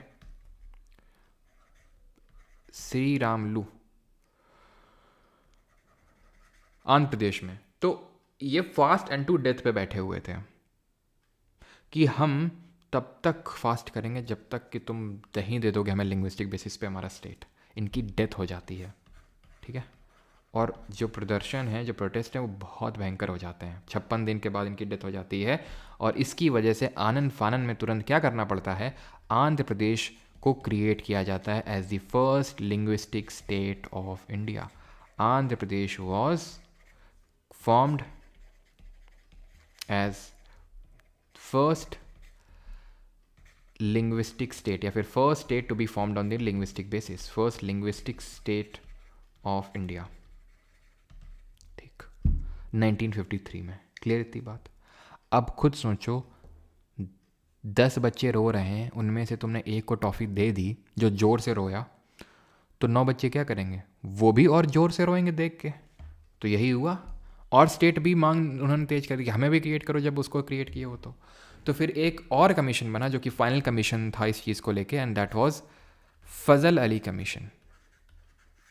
फजल अली कमीशन, चेयरमैन थे फजल अली, इसलिए वैसे 3 लोग थे इसमें, 3 लोग और कौन थे, तो एक तो हृदय नाथ कुंजरू थे और KM पन्नीकर थे, ठीक है, और फजल अली थे जो कि चेयरमैन थे। तो उन्हीं के नाम पर कमीशन का नाम पड़ गया। तो इन्होंने बोला कि हाँ कर लो, ठीक है, लिंग्विस्टिक्स बेसिस पे स्टेट को क्रिएट कर लो, बट ही रिजेक्टेड, यानी this commission rejected the theory of one language one state, क्योंकि कुछ लोग ये बोल रहे थे कि एक भाषा और एक राज्य होना चाहिए। तो ये थ्योरी इन्होंने रिजेक्ट कर दी। ये नहीं बोला इन्होंने कि लिंग्विस्टिक बेसिस पे स्टेट को मत क्रिएट करो, इन्होंने बोला कि जो आपका ये कॉन्सेप्ट है कि एक राज्य, एक भाषा और एक राज्य है, अगर ये कॉन्सेप्ट हम फॉलो करने लग गए तो पूरा भारत इतने पार्ट में डिवाइड होगा कि आप समझ भी नहीं सकते, क्योंकि हर छोटी छोटी जगह में कोई नई भाषा बोली जाती है। तो ये कॉन्सेप्ट रिजेक्ट कर दिया, ठीक है, और but accepted the linguistic basis of formation of states, linguistic basis of और फॉर फॉर्मेशन ऑफ स्टेट्स। ये भाई लिंग्विस्टिक बेसिस पे स्टेट बन सकते हैं। और इसको एग्जीक्यूट करने के लिए एक एक्ट लाया गया जिसको हम जानते हैं स्टेट्स रीऑर्गेनाइजेशन एक्ट, ठीक है, स्टेट्स रीऑर्गेनाइजेशन एक्ट ऑफ 1956, 1956 का जो स्टेट रीऑर्गेनाइजेशन एक्ट था वो लाया गया, जिसके थ्रू ये जो पार्ट नहीं बताया था आपको, पार्ट ABCD, ये पार्ट ख़त्म किए गए, ठीक है, पार्ट से ख़त्म किया गया, पार्ट ABCD ये सब। और 14 राज्य यानी कि 14 states and 6 UTs were created, ठीक है, were created after this states reorganisation act 1956। And इतने स्टेट्स और UTs को जो है फाइनली बनाया गया एज ऑफ 1 नवंबर 1956, ठीक है। तो ये जो हमारे राज्य धीरे धीरे और बने, आज हमें पता है 28 राज्य और 8 केंद्र शासित प्रदेश हैं, 28 स्टेट और 8 UTs। ये किस तरह से बने वो थोड़ा सा हम समझ लेते हैं। इसके लिए ट्रिक होती है, आम गुनाह है मैम तुसी गाओ और मौज लो, ये हमारी क्या है, ट्रिक है। इसको मैं हिंदी में लिख देता हूँ सो दैट अच्छे से हम इसको समझ पाएँ, हिंदी में आराम से इसको अच्छे से समझ पाएंगे कि कौन सा स्टेट कब बनता है, कैसे बनता है। तो इसको हम याद करेंगे, आम गुनाह है, ठीक है, मैम तुसी है ना गाओ और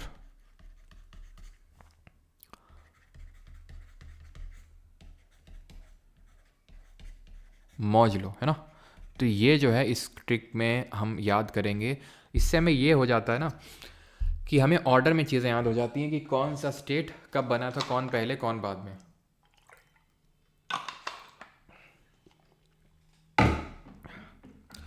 तो आ से यहाँ पे है आंध्र प्रदेश, ठीक है, आ से क्या है यहाँ पे, आंध्र प्रदेश है, जो कब क्रिएट होता है 1956 में, 1956 में।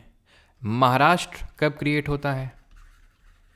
महाराष्ट्र क्रिएट होता है 1960 में, 1960 में। अब मुझे पता है आपके दिमाग में तुरंत डाउट आएगा, सर अभी तो बताया था 1953 में क्रिएट हुआ था Andhra Pradesh as the first linguistic state of India. Yes, लेकिन काफ़ी तेलुगु स्पीकिंग रीजन्स को अभी तक मर्ज नहीं किया गया था उससे। तो फाइनली स्टेट रीऑर्गेनाइजेशन एक्ट के बाद जो आंध्र प्रदेश बनता है वो 1956 में पूर्णतः बनता है। अब अगेन दूसरा क्वेश्चन है कि तुम्हारा, सर पूछेगा आंध्र प्रदेश कब बना, तो ऑप्शन में दोनों होगा तो हम क्या टिक करेंगे? ये तुम्हारा सबसे मतलब फेवरेट क्वेश्चन होता है, ऑप्शन में दोनों होगा तो क्या होकर करेंगे। जैसे नहीं ऑप्शन में जिंदा गौड़ा महेंद्रगिरी दोनों होगा तो क्या करेंगे। और हाँ, वो भी मैंने पूछा था कपिल धार धुआंधार, तो किसमें? नर्मदा में। आई थिंक सभी ने बता लिया होगा। तो पहली बात तो ऑप्शन में होगा नहीं, और दूसरी बात तो स्पेसिफाई करेगा। अगर लिंग्विस्टिक बेसिस पे पूछेगा तो 1953, और अगर वो नहीं लिखेगा तो 1956। महाराष्ट्र 1960 में क्रिएट हुआ था। अब महाराष्ट्र की जब हम बात करते हैं तो एक, जब भी हम महाराष्ट्र की बात करते हैं तो पता है क्या करते हैं हम? एक ब्लैंक पीपीटी को क्रिएट कर लेते हैं। क्या करते हैं? एक ब्लैंक पीपीटी को क्रिएट कर लेते हैं। ऐसा क्यों करते हैं सर? क्योंकि महाराष्ट्र में कुछ तो ऐसा स्पेशल है। क्या स्पेशल है? 1960 में, 1960 में जो बॉम्बे हुआ करता था, इसको डिवाइड कर दिया गया था। महाराष्ट्र जो मराठी स्पीकिंग रीजन है और जो गुजराती स्पीकिंग रीजन है उसको डिवाइड करके गुजरात। तो गुजरात 1960 में बनता है। ठीक, तो गुजरात भी ये क्या है? ये आपका टक टक टक टक गुजरात है। ठीक है, ये आपका गुजरात है। तो ये भी 1960 में बनेगा, 1960 में। ठीक है, ये है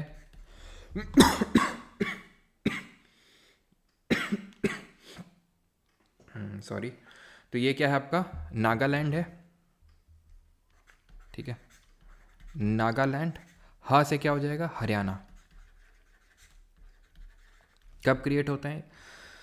तो नागा भैया अपना 63 में और हरियाणा भैया अपना 66 में, और है से हिमाचल हो जाएगा। अब देखो इस हा में मात्रा लगी है नहीं, हरियाणा लिखते हैं तो हा में मात्रा लगती नहीं, हिमाचल लगाते लिखते हैं तो उसमें मात्रा लगती है कि नहीं, छोटी ई की। तो बस इसमें देखो हा में मात्रा लगी है तो ऐसे याद कर लो, हिमाचल प्रदेश हो जाएगा। कब क्रिएट होता है? ये आपका होता है 1971, 1971 में। मैम में क्या है? तो मैं से है मेघालय, मेघालय।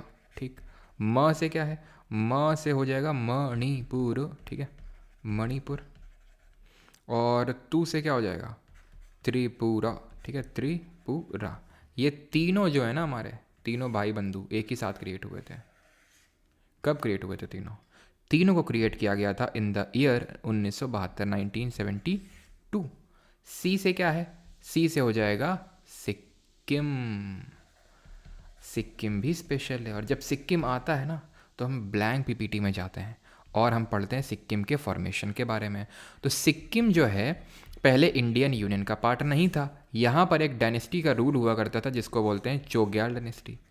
अब ये चोग्याल डायनेस्टी तो रूल कर रही थी, तो थ्रेट था चाइना की तरफ से, क्योंकि तिब्बत कब्जे में ले ही चुके थे। अब इन पे खतरा मंडरा रहा था, तो इन्होंने पहले इंडिया की तरफ रुख मोड़ा, लेकिन तुरंत नहीं जुड़ना चाह रहे थे। तो इसलिए पहले इनको हमने 35th अमेंडमेंट करके, 35वां संविधान संशोधन 1974 में करके इनको पूर्ण राज्य का दर्जा नहीं, मात्र एक एसोसिएट स्टेट का दर्जा दिया। एसोसिएट स्टेटहुड दिया इन्हें, एसोसिएट स्टेट कि मतलब पूर्ण राज्य नहीं है, एसोसिएटेड हैं बस हमारे थ्रू, हमारे तहत अभी है।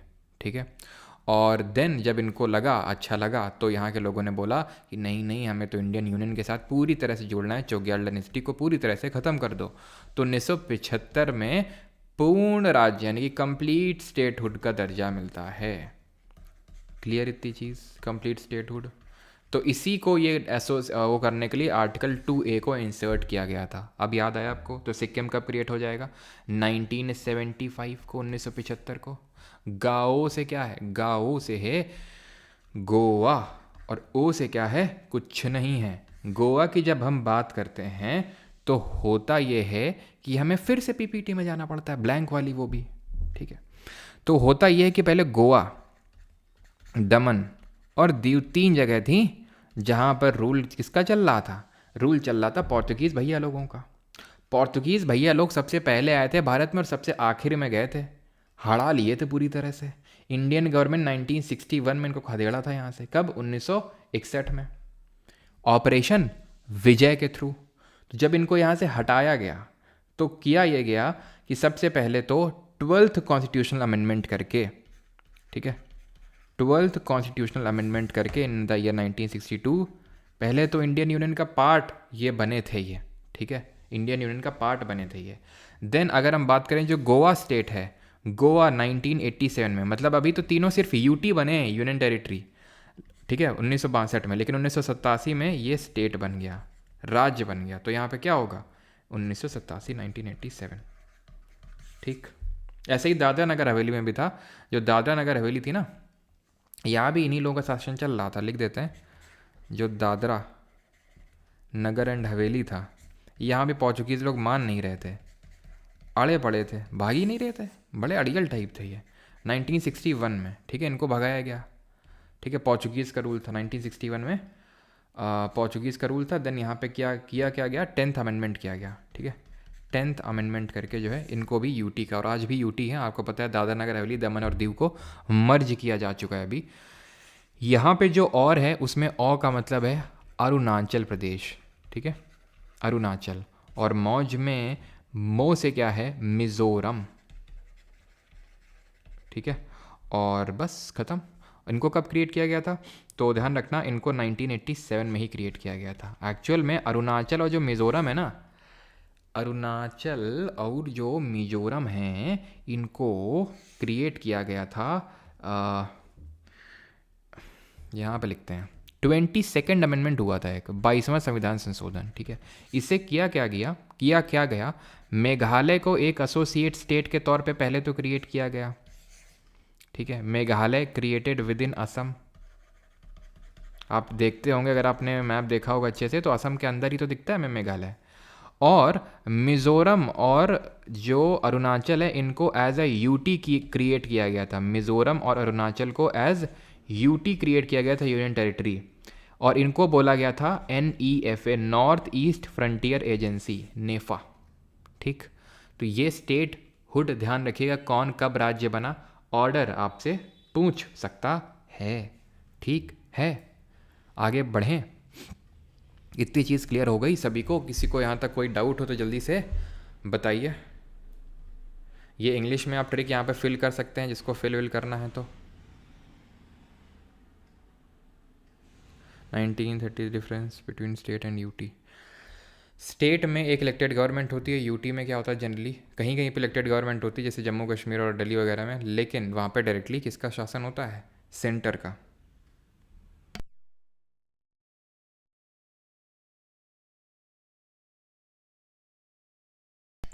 सर प्रियम्बल भी कॉन्स्टिट्यूशन की ही समरी है, तो कॉन्स्टिट्यूशन का उल्लंघन करने पर कोर्ट में जा सकते हैं, तो प्रियम्बल के केस में क्यों नहीं? Please reply, I am confused. क्योंकि वहाँ पे साफ साफ लिखा है, सुप्रीम कोर्ट ने बोला है कि it is non enforceable in a court of law. मत आना मेरे पास वापस, ठीक है।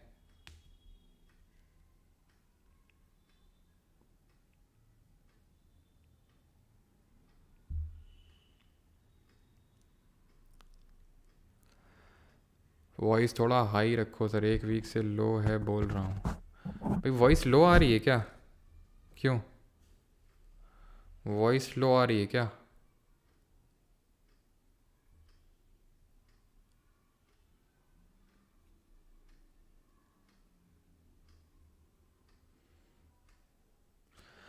Sir Mizoram CM controversy to make another country, is it possible? Possible तो नहीं है, लेकिन वही है ना कि अब क्या बोला जाए। यही बात शेख हसीना ने भी बोली थी कि ये जो जोगम करके एक अलग से कंट्री बनाना चाहते हैं ये सब, बांग्लादेश, इंडिया और म्यांमार की टेरिटरी लेके। अच्छा, कहाँ पे? अरे सॉरी,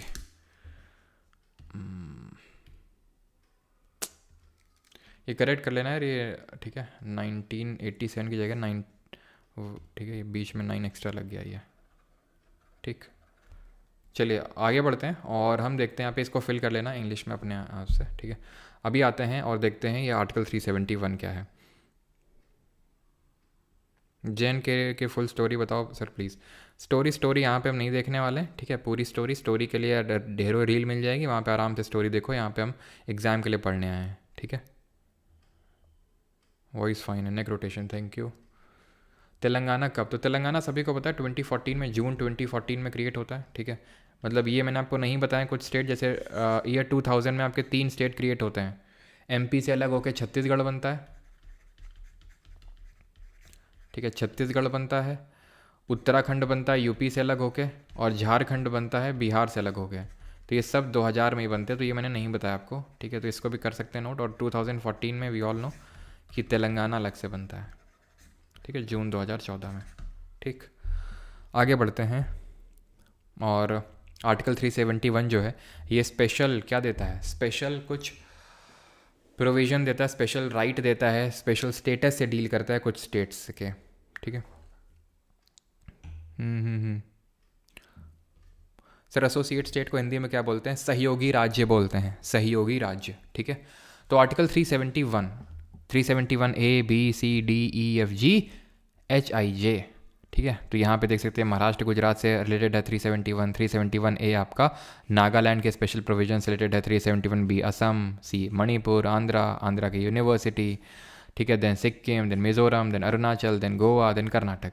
अब हम याद कैसे रखें इसको, ठीक है, क्योंकि आपसे पूछ लेगा आर्टिकल 371 डी में क्या है, एफ में क्या है। मतलब ठीक है, यूपीएससी सिविल सर्विसेज या फिर सीडीएस जैसे एग्जाम में थोड़ा डेप्थ में आ जाता है, लेकिन एसएससी के लिए हमें डेप्थ में नीड नहीं है, ठीक है। हमें सिर्फ इतना पता होना चाहिए किस आर्टिकल में क्या लिखा हुआ है, और उसको याद करने के लिए हमारे पास बहुत अच्छी सी ट्रिक है, एंड दैट इज़, ठीक है। मतलब मैंने तो ऐसे याद रखा था, बाकी आपको, क्योंकि कुछ लोग ये बताना ज़रूरी है, क्योंकि कुछ लोग बोलते हैं सर ट्रिक अच्छी नहीं है ना, इस ट्रिक को भी याद करने के लिए ट्रिक चाहिए। तो भाई अपने हिसाब से बना लेना, जिससे मैंने याद किया था अपने लिए वो मैं आपको बता दे रहा हूँ, ठीक है।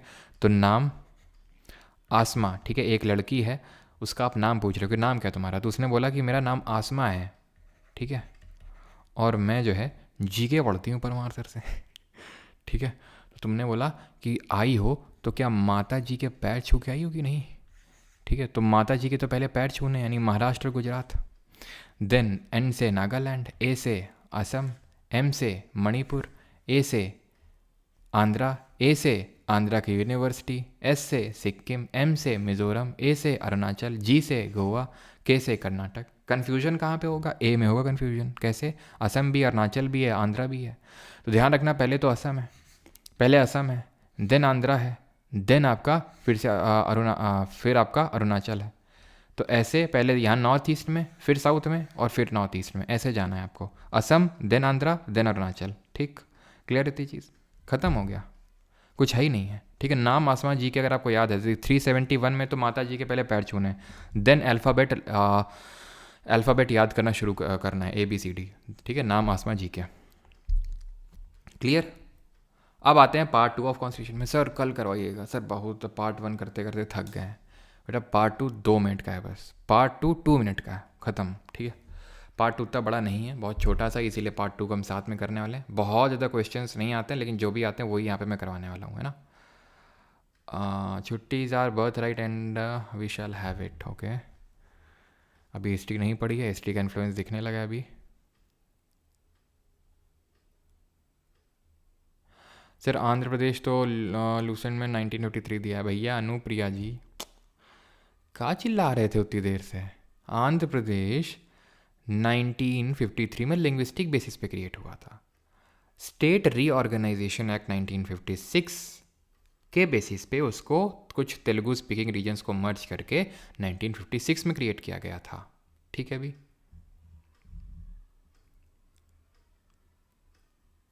भाई बाबू ओ राम जी, यहाँ पर बात हो रही है पोस्ट इंडिपेंडेंस की।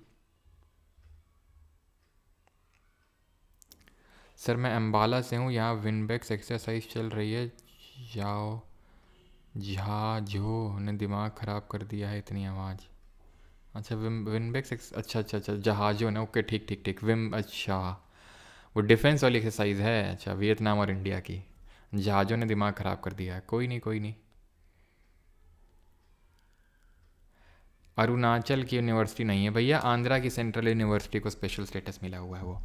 पार्ट 2 पे आते हैं अभी। भाग 2 ऑफ संविधान किसकी बात करता है? ये बात करता है नागरिकता की, दैट इज़ सिटीजनशिप की, ठीक है। किसकी बात करता है ये? नागरिकता की बात करता है ये। पार्ट 2, आर्टिकल कौन से कहाँ से कहाँ तक है? तो भाई 4 पे ख़त्म हो गया था हमारा पार्ट 1, तो यहाँ पे कहाँ से शुरू होगा? 5 से शुरू होगा और 11 तक जाएगा। बस ये ध्यान रखना हमारे देश में कैसी नागरिकता है, कैसी सिटीजनशिप है। तो इंडिया में सिंगल सिटीजनशिप चलती है, एकल नागरिकता चलती है, एकल नागरिकता। और ये हमने कहाँ से लिया है, किस कंट्री के कॉन्स्टिट्यूशन से लिया है? ये हमने यूके या फिर ब्रिटेन के कॉन्स्टिट्यूशन से लिया, ठीक है। तो धीरे धीरे कौन सी चीज़ हमने कॉन्स्टिट्यूशन में कहाँ से बोरो करी है वो आप ऐसे ही सीख जाएंगे। सिंगल सिटीजनशिप का मतलब क्या होता है कि हमारे यहाँ पे ऐसा नहीं है कि कोई पर्टिकुलर सिटीज़न इंडिया के सिटीज़न के साथ साथ वो यूपी का भी सिटीज़न है, बिहार का भी सिटीज़न है। कल मैंने आपको बताया था, यानी हमारे यहाँ डुअल सिटीजनशिप नहीं चलती है, हमारे यहाँ सिंगल है। और ये कैसा फीचर होगा, फेडरल या फिर यूनिटरी, बताइए, ठीक है। तो हम यूपी, एमपी, बिहार नाग के निवासी हो सकते हैं, लेकिन नागरिक तो सिर्फ हम भारत के ही हैं। ये आर्टिकल है। अब ये आर्टिकल 5वां, 6वां, 7वां, 8वां, 9वां, 10वां, 11वां, पहले तो समझो इसको, ठीक है। ये मत बोलना कि सर बीच में कि सर ये वो, ठीक है, अभी रुक जाओ। आर्टिकल 5 है, it provided for the citizenship on the commencement of constitution. यानी जब हमारा संविधान लागू हुआ एक तरह से, ठीक है, जब हमने एक तरह से काइंड ऑफ अडॉप्ट किया, तो उसके बाद से कौन नागरिक होगा कौन नहीं होगा वो उससे डील करता है आर्टिकल 5, ठीक है। अनुच्छेद नंबर 5। अनुच्छेद 6, it provides rights of citizenship of certain persons who have migrated to India from Pakistan. वो लोग जो पाकिस्तान से माइग्रेट होकर 1947 में पार्टीशन हो गया 1947 में, तो जो लोग पाकिस्तान वाले भाग में रह रहे थे वो अगर भारत में आए हैं तो उनके लिए क्या नागरिकता के प्रावधान होंगे? 7वां, provided right of citizenship of certain migrants to Pakistan. यानी वो लोग जो भारत में थे, ठीक है, आज़ादी के समय, लेकिन भारत छोड़ के पाकिस्तान में चले गए, जब वहाँ पे पता चला ओ यहाँ तो गधे रहते हैं तो वापस फिर आ गए यहाँ पे, ठीक है। तो वापस वो फिर से घूम के यहीं पे आ गए, कहाँ पे? इंडिया में, ठीक है। तो ये वो हैं जो पाकिस्तान में ही थे लेकिन भारत में, ये भारत से पाकिस्तान, पाकिस्तान से फिर Bharat. 8, provided rights of citizenship of certain persons of Indian origin. जो भारत से बाहर रह रहे हैं, ना तो भारत वाले हिस्से में ना तो पाकिस्तान वाले हिस्से में, वो कुछ और ही अनडिवाइडेड इंडिया से बाहर हैं, वो अनडिवाइडेड इंडिया से भी बाहर हैं वो कहीं, और इंडियन ओरिजिन के, तो उनके लिए क्या ना वो प्रावधान होंगे। 9वां, provided that if any person voluntarily acquired the citizenship of a foreign state will no longer to be a citizen of India। मतलब कि अगर कोई इंसान अपने आप से, अपनी मर्जी से भारत की नागरिकता छोड़ के किसी और देश की ले ली, ठीक है, मतलब अपने आप उसने दूसरे देश की नागरिकता ले ली, तो अपने आप उसकी भारत की नागरिकता कैंसिल हो जाएगी, चली जाएगी। और 10वां बात करता है कॉन्टिन्यूएंस ऑफ राइट्स ऑफ सिटीजनशिप, जिसका मतलब होता है कि ये अनुच्छेद ये लिखता है कि वो लोग जो भारत में रह रहे थे कमेंसमेंट ऑफ कॉन्स्टिट्यूशन में, और जो भारत के नागरिक हो गए एक बार, वो भारत के नागरिक रहेंगे, ठीक है। सरकार उनके सिटीजनशिप के राइट्स को छीन नहीं सकती है। अगर मैं भारत का नागरिक डिक्लेयर हो गया तो ऐसा नहीं कि कल को नहीं तुम ऐसे आए थे, तुम वैसे आए थे, तुम ऐसे हो गया, वैसे हो गया, तुम भारत के नागरिक नहीं हो, ऐसा नहीं हो सकता है। कॉन्टिन्यू रहेंगे राइट ऑफ सिटीजनशिप, वो राइट है। 11th, parliament to regulate the right of citizenship by law. 11th ये बोलता है कि नागरिकता को लेके कोई भी कानून बनाने की शक्ति सिर्फ देश की संसद के पास है, क्योंकि सिटीजनशिप किस लिस्ट में आता है? यूनियन लिस्ट में। कल पढ़े थे कि नहीं? तो सिर्फ पार्लियामेंट को ये लॉ के पास पावर है कि वो कानून बना सकता है। तो अब ये आर्टिकल 5 आपसे नहीं पूछता है, 6 नहीं पूछता है, 7 नहीं पूछता है, 8th नहीं पूछता है। क्यों नहीं पूछता है? इसलिए नहीं पूछता है कि ये आपके हिंदी में लिखे हुए हैं। आप में से किसी का कमेंट था कि इंग्लैंड से आए हो क्या, हिंदी में नहीं लिखते हो, और वो चीज़ मुझे दिल में लग गई, ठीक है। मैंने अपने कुछ मंत्रों का उच्चारण किया और सीधे टेक्स्ट को हिंदी में कन्वर्ट कर डाला, ठीक है। वो बात दिल पे लग गई थी, ठीक है। Sir German shepherd Indian citizen है या नहीं? ये काफ़ी डीप कॉन्वर्सेशन है, इस पर हम कभी और चर्चा करेंगे। अभी आगे बढ़ते हैं, ठीक है। तो 5, 6, 7, 8 क्यों? क्योंकि सिटीजनशिप जो है नागरिकता, सिटीजनशिप एक तो है कि प्री एनफोर्समेंट ऑफ कॉन्स्टिट्यूशन, यानी कि 24 जनवरी 1950 से पहले की एक तो बात आती है, और एक बात आती है पोस्ट 24 जनवरी 1950, 24 जनवरी 1950 के बाद की बात आती है। इसको लेके कि भैया 24 जनवरी 1950 से पहले कौन था कौन नहीं था क्या सब ये सब कौन डील कर रहा है, ये डील कर रहा है पार्ट 2 में 5 6 7 8 ये सब डील कर रहे हैं। पोस्ट 24 जनवरी 1950 ये डील कर रहा है कौन, ये डील कर रहा है हमारा सिटीजनशिप एक्ट ऑफ 1955। बात समझे नहीं समझे, समझाते हैं। 1950 24 जनवरी जिस, ठीक है, 24 जनवरी 1950 वो दिन है जब हमने नेशनल एंथम है ना सॉन्ग को अडॉप्ट किया कॉन्स्टिट्यूंट असेंबली ने। इससे पहले कोई नागरिक है नहीं है कौन नहीं होगा ये सब आर्टिकल 5 6 7 8, ठीक। इसके बाद कौन नागरिक होगा नहीं होगा इसके लिए सिटीजनशिप एक्ट यानी कि नागरिकता जो का अधिनियम है 1955 का, आई थिंक वॉइस चली होगी, ठीक है। तो इसके थ्रू सिटीजनशिप एक्ट 1955 जो कि बात करता है सिटीजनशिप की पोस्ट 24 जनवरी 1950 की। सर ये तो एक्ट तो 1955 में आया था, ये तो 1950 कैसे बात कर सकता है, कर सकता है क्योंकि ये एक्ट रेट्रोस्पेक्टिवली इम्प्लीमेंट किया गया था, यानी कि बैक डेट से इम्प्लीमेंट किया गया था इसको, समझ गए आप। तो ये है। अब सर सिटीजनशिप एक्ट 1955 में क्या प्रावधान है, कौन नागरिक हो सकता है कौन नहीं हो सकता है, ठीक है। तो कैसे कोई एक्वायर कर सकता है सिटीजनशिप, तो जन्म से, किसी का जन्म हुआ है भारत में उससे एक्वायर कर सकता है। बाई डिसेंसी एक्वायर कर सकता है। डिसेंसी का मतलब ये होता है कि आप जो हैं, आपके जन्म तो आपका बाहर हुआ है लेकिन आपके मम्मी पापा भारतीय नागरिक ही हैं। जैसे फॉर एग्जांपल कि किसी कुछ वीज़ा लेके गए काम वाम के लिए है ना, यूएसए में काम कर रहे हैं वहीं रह रहे हैं लेकिन नागरिक अभी भी इंडिया के हैं, जन्म तुम्हारा वहीं हुआ है तो तुम भारत के नागरिक हो, डिसेंसी। बाई रजिस्ट्रेशन और by naturalisation.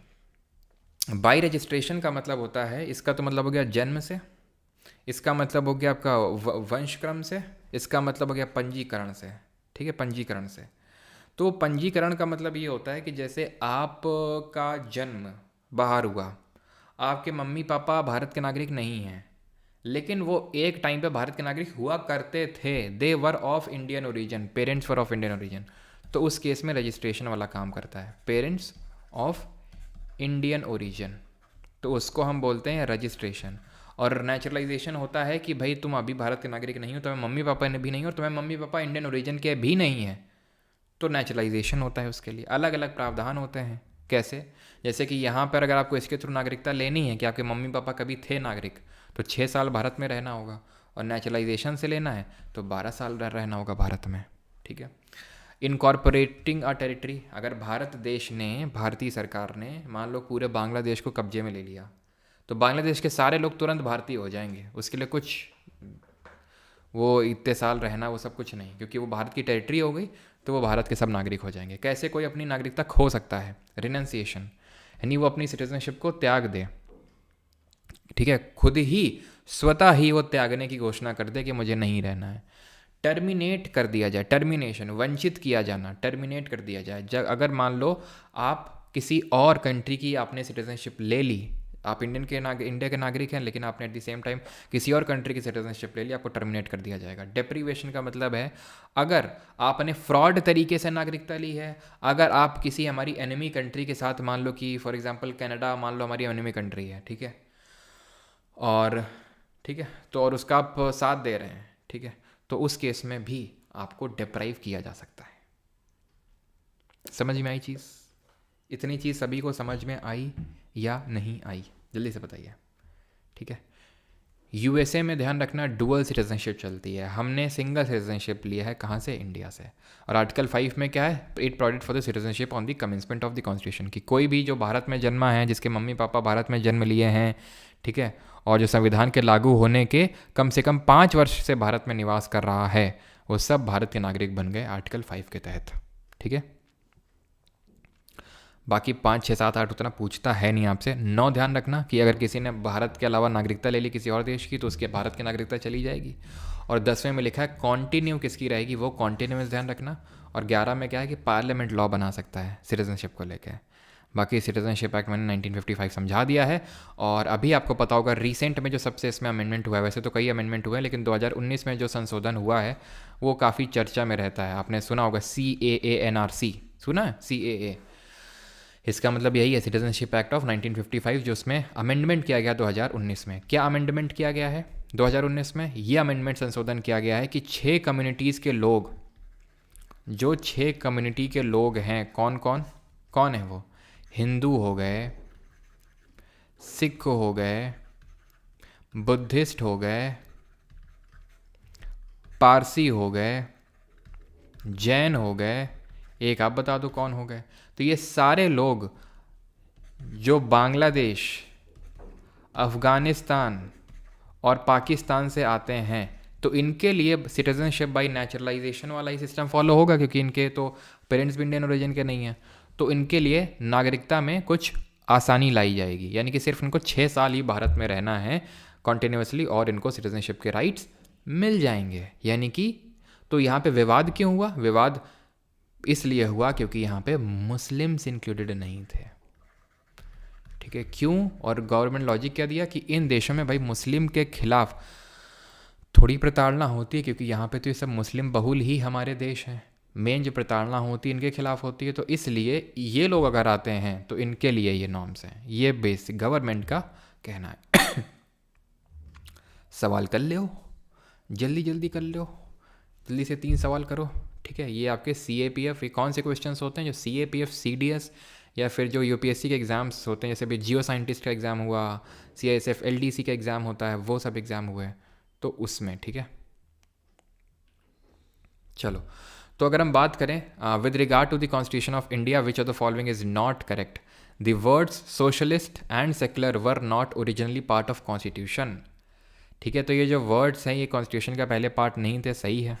Socialist, secular, integrity को बाद में जोड़ा गया था। Preamble states the object of the constitution of India. Okay, yes, preamble is enforceable in a court of law.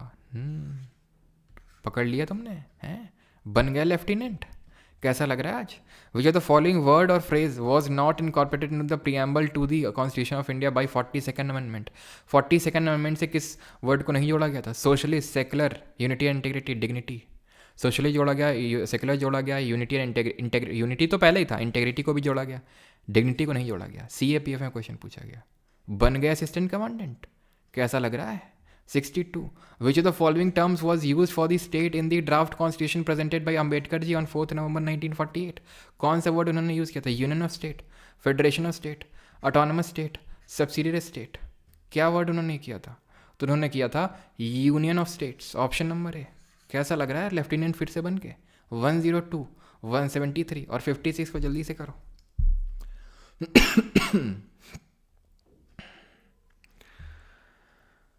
चलो भाई, तो through the 42nd amendment to the constitution of India, which of the following was or were inserted into the preamble? Liberty of thought expression, belief, faith and worship was, अच्छा, liberty of thought expression and belief was substituted by liberty of thought expression, belief, faith and worship. इसका कहने का मतलब ये है कि पहले faith और वर्शिप नहीं होता था और इसको बाद में इंसर्ट किया गया। कैसी अपमानजनक बातें कर रहे हो? The expression unity of the nation was substituted to the union and integrity of the nation. Yes, option number B answer होगा। हमने सिर्फ 3 ही वर्ड को जोड़ा है और कोई अमेंडमेंट नहीं हुए थे 42nd अमेंडमेंट के अलावा। ठीक है, अगला क्वेश्चन। ठीक है, बॉल डांस के लिए पार्टनर ढूंढने जा रहे हैं। पार्टनर ढूंढा। बॉल डांस का काफ़ी वो क्रेज रहता है नहीं। चलो, with which of the following statements with regard to the preamble to the constitution of India is not correct? The term secular democratic republic was not there in the preamble originally. Not correct. Secular तो नहीं था, बिल्कुल नहीं था। The preamble contains the basic structure of the constitution. पढ़ाया नहीं है तुम्हें बेसिक स्ट्रक्चर क्या होता है, लेकिन ठीक है, ये सही है, अभी पढ़ाएंगे कल वाले लेक्चर में। Basic structure Keshav Nanda Bharati case में निकल के आया था। By itself preamble is not enforceable in a court of law, भी पढ़े। Supreme court has held that the preamble can not be considered as an aid to the legal interpretation of the constitution. भैया can not जोड़ दिया, पढ़े थे कि नहीं पढ़े थे? कैन भी कंसिडर्ड होता है, हैं? बन गए तुम असिस्टेंट कमांडेंट। जल्दी से ऑप्शन चुनो, फर्स्ट प्रेफरेंस बताओ, जल्दी से भेजना है तुम्हें। CRPF, CISF, SSB, BSF, जल्दी बताओ फर्स्ट प्रेफरेंस क्या है। टाइम नहीं है मेरे पास, तुरंत बनाएंगे। सीधा मेजर जैसे बनते हैं, सीधा तुमको असिस्टेंट कमांडेंट बनाएंगे अभी। The constitution 35th amendment act of 1974 is related to which of the following state? Mizoram, Sikkim, Nagaland, Arunachal. 35th amendment 1974, associate state, Chogyal dynasty, Sikkim, article 2A। ठीक है, और 36th अमेंडमेंट 1975 से कंप्लीट स्टेटहुड। क्या चुनोगे, किस में जाना चाहोगे? एयरफोर्स, हाँ, OTA में, नेवी में, किस में जाना चाहोगे जल्दी से बताओ, इसमें कौन सी प्रेफरेंस तुमने चुनी है? CISF चुनना, ठीक है। अगले आखिरी क्वेश्चन पे आ जाओ, विच of the following statement is correct. ये है पेपर जियो साइंटिस्ट का क्वेश्चन है, ठीक है। सही कर लो, सीधे साइंटिस्ट बनाएंगे सीधे जल्दी से, और वो भी जियोग्राफी का। Goa was established as a state separating it from the UTA of Daman and Diu 1987, पढ़ा है अभी, सही है। Mizoram was earlier a union territory, बताए थे अभी कि मेघालय को 22nd अमेंडमेंट से एज एसोसिएट स्टेट क्रिएट किया गया था असम के अंदर, और मिजोरम और जो अरुणाचल है वो नेफा नॉर्थ ईस्ट फ्रंटियर एजेंसी के तौर पे यूटी बने थे, सही है। Karnataka was created by the state reorganisation act of 1956। The state of Bombay was bifurcated in Gujarat and Maharashtra 1960, ये भी पढ़ाया था मैंने। यहाँ पे थोड़ा सा कैच ये है कि कर्नाटक जो है नहीं बल्कि एज अ मैसूर बना था, बाद में इसका जो है कर्नाटक नाम, मैसूर का नाम चेंज करके कर्नाटक किया गया था बाद में, तो ये मैसूर के तौर पे क्रिएट हुआ था। तो नॉट, अच्छा सॉरी नॉट लिखा था, नॉट, ठीक है, नॉट।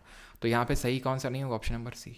बन गए जियो साइंटिस्ट, मिल गई तसल्ली, हो गई सारी कामनाएं पूरी, लेफ्टिनेंट बनवा दिया, असिस्टेंट कमांडेंट बनवा दिया, जियो साइंटिस्ट, कुछ बाकी रह गया? इनकम टैक्स ऑफिसर बाकी, income tax inspector, GST inspector, ये कौन बनेगा? ये भी बन लो, आओ जल्दी, आज सब कुछ बनवाएंगे तुम्हें। प्रियम्बल पे ले पहला, preamble of Indian constitution was adopted on, कब अडॉप्ट किया गया था प्रियम्बल को? लिखा है date of adoption of constitution. Sir drum भर चाय दे दीजिए बस। अच्छा, किस बात पे?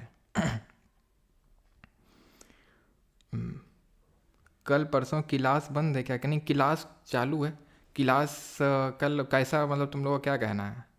अब आ जाओ CGL वाले बताओ जल्दी से, कल क्लास का क्या किया जाए?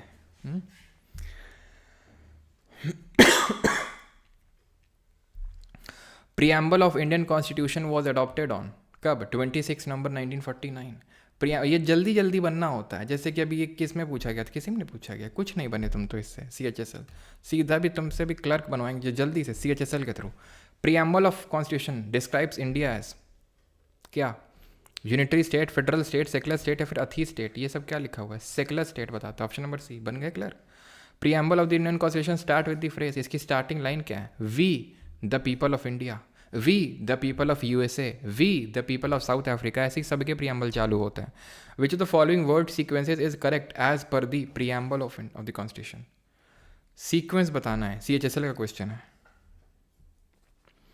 क्लास क्लोज रखा जाए, अच्छा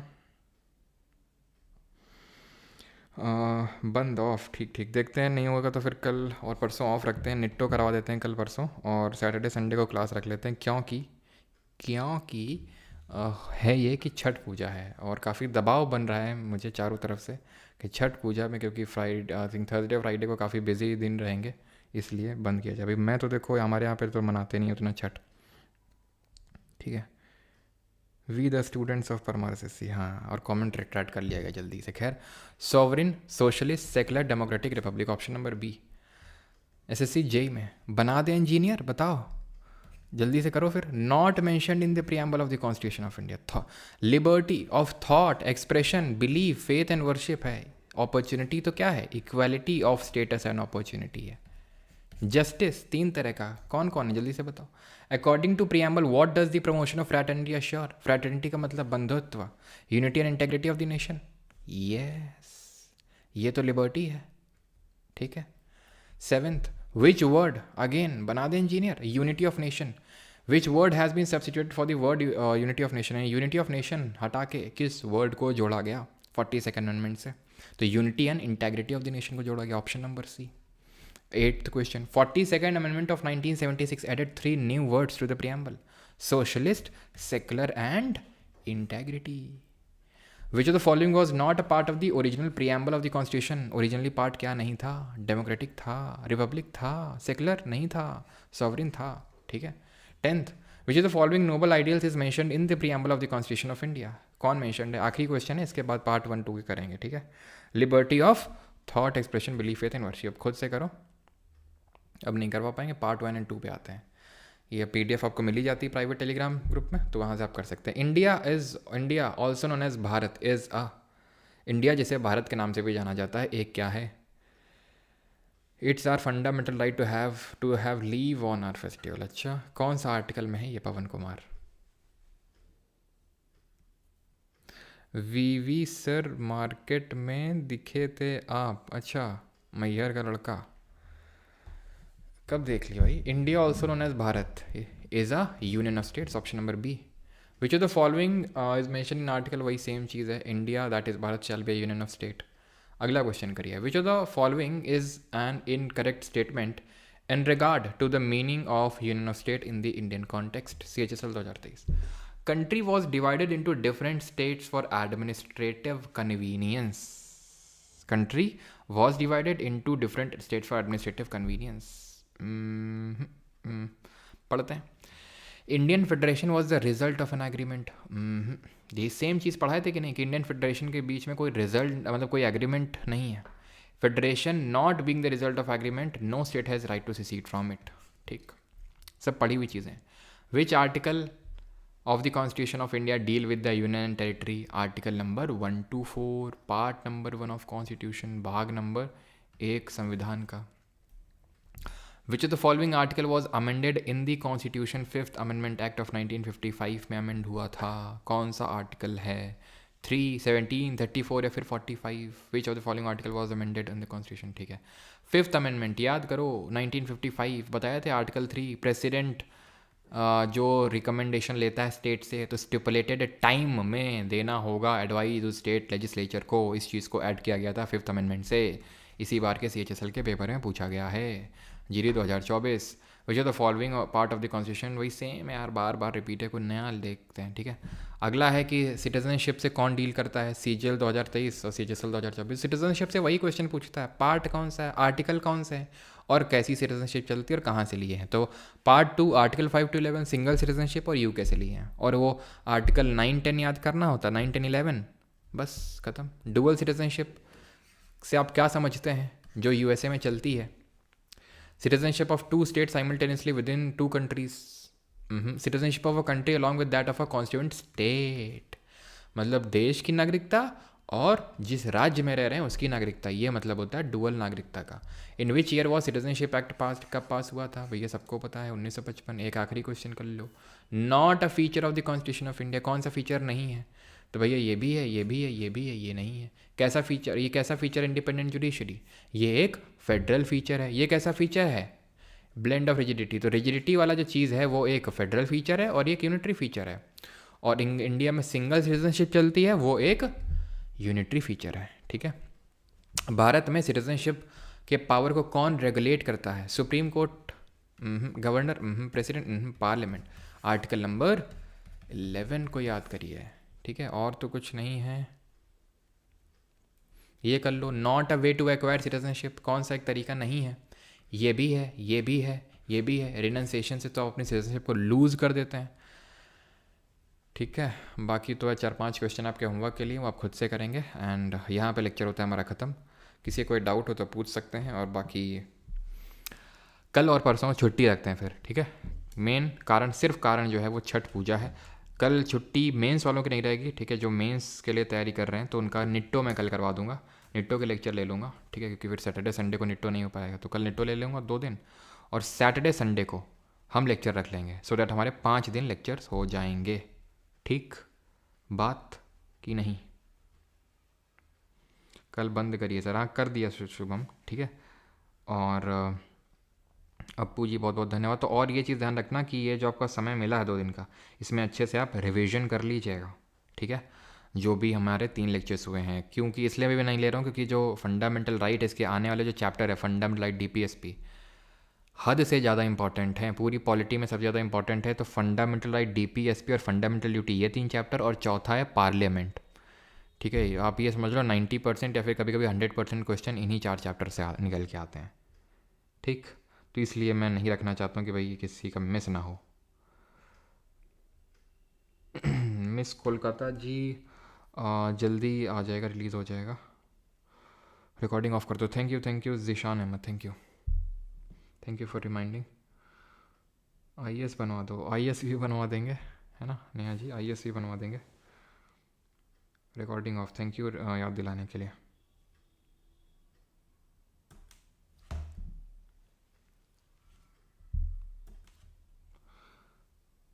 सर आसमा ट्रिक शायद गलत स्पेल हो गई, नहीं तो गलत स्पेल नहीं हुई है।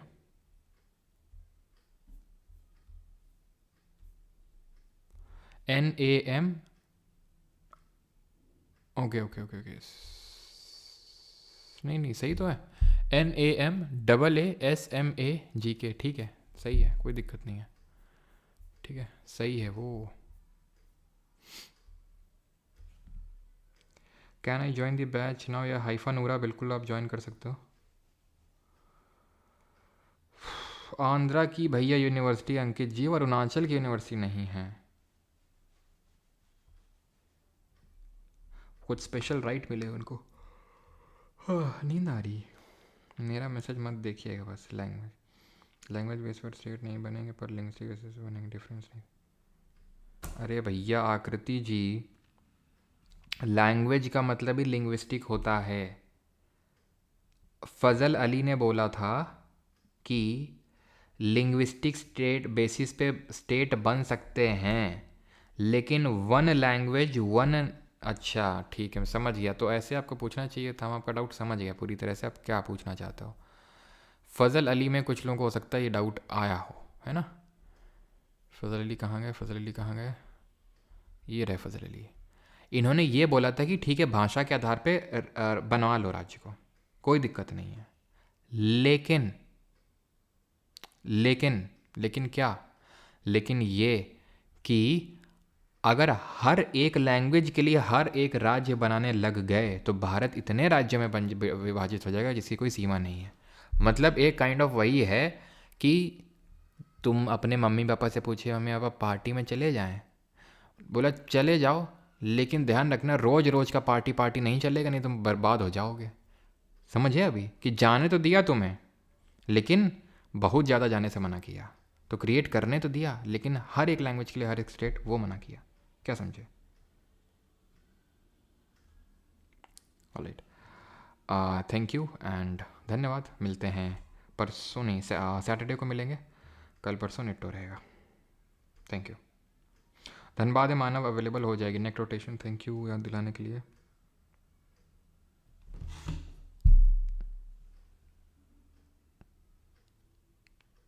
लेजेंड जी, पहले वो कनाडा के सिटीज़न ही थे अक्षय कुमार, लेकिन अभी उन्होंने इंडिया की ले ली सिटीजनशिप।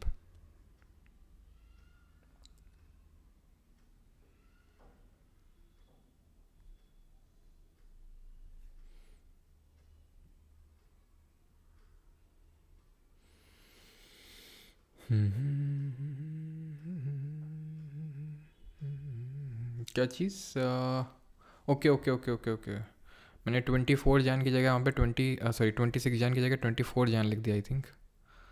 एक सेकेंड भाई, जब संविधान एनफोर्स हुआ था, लागू हुआ था, ठीक है, जब संविधान एनफोर्स यानी कि लागू हुआ था। रिकॉर्डिंग मैंने पहले ही बंद कर दी, मैं बाद में बंद किया करूँगा, है ना, नहीं ऐसे में कुछ करेक्शन वगैरह होते हैं तो। चलो थैंक यू, धन्यवाद।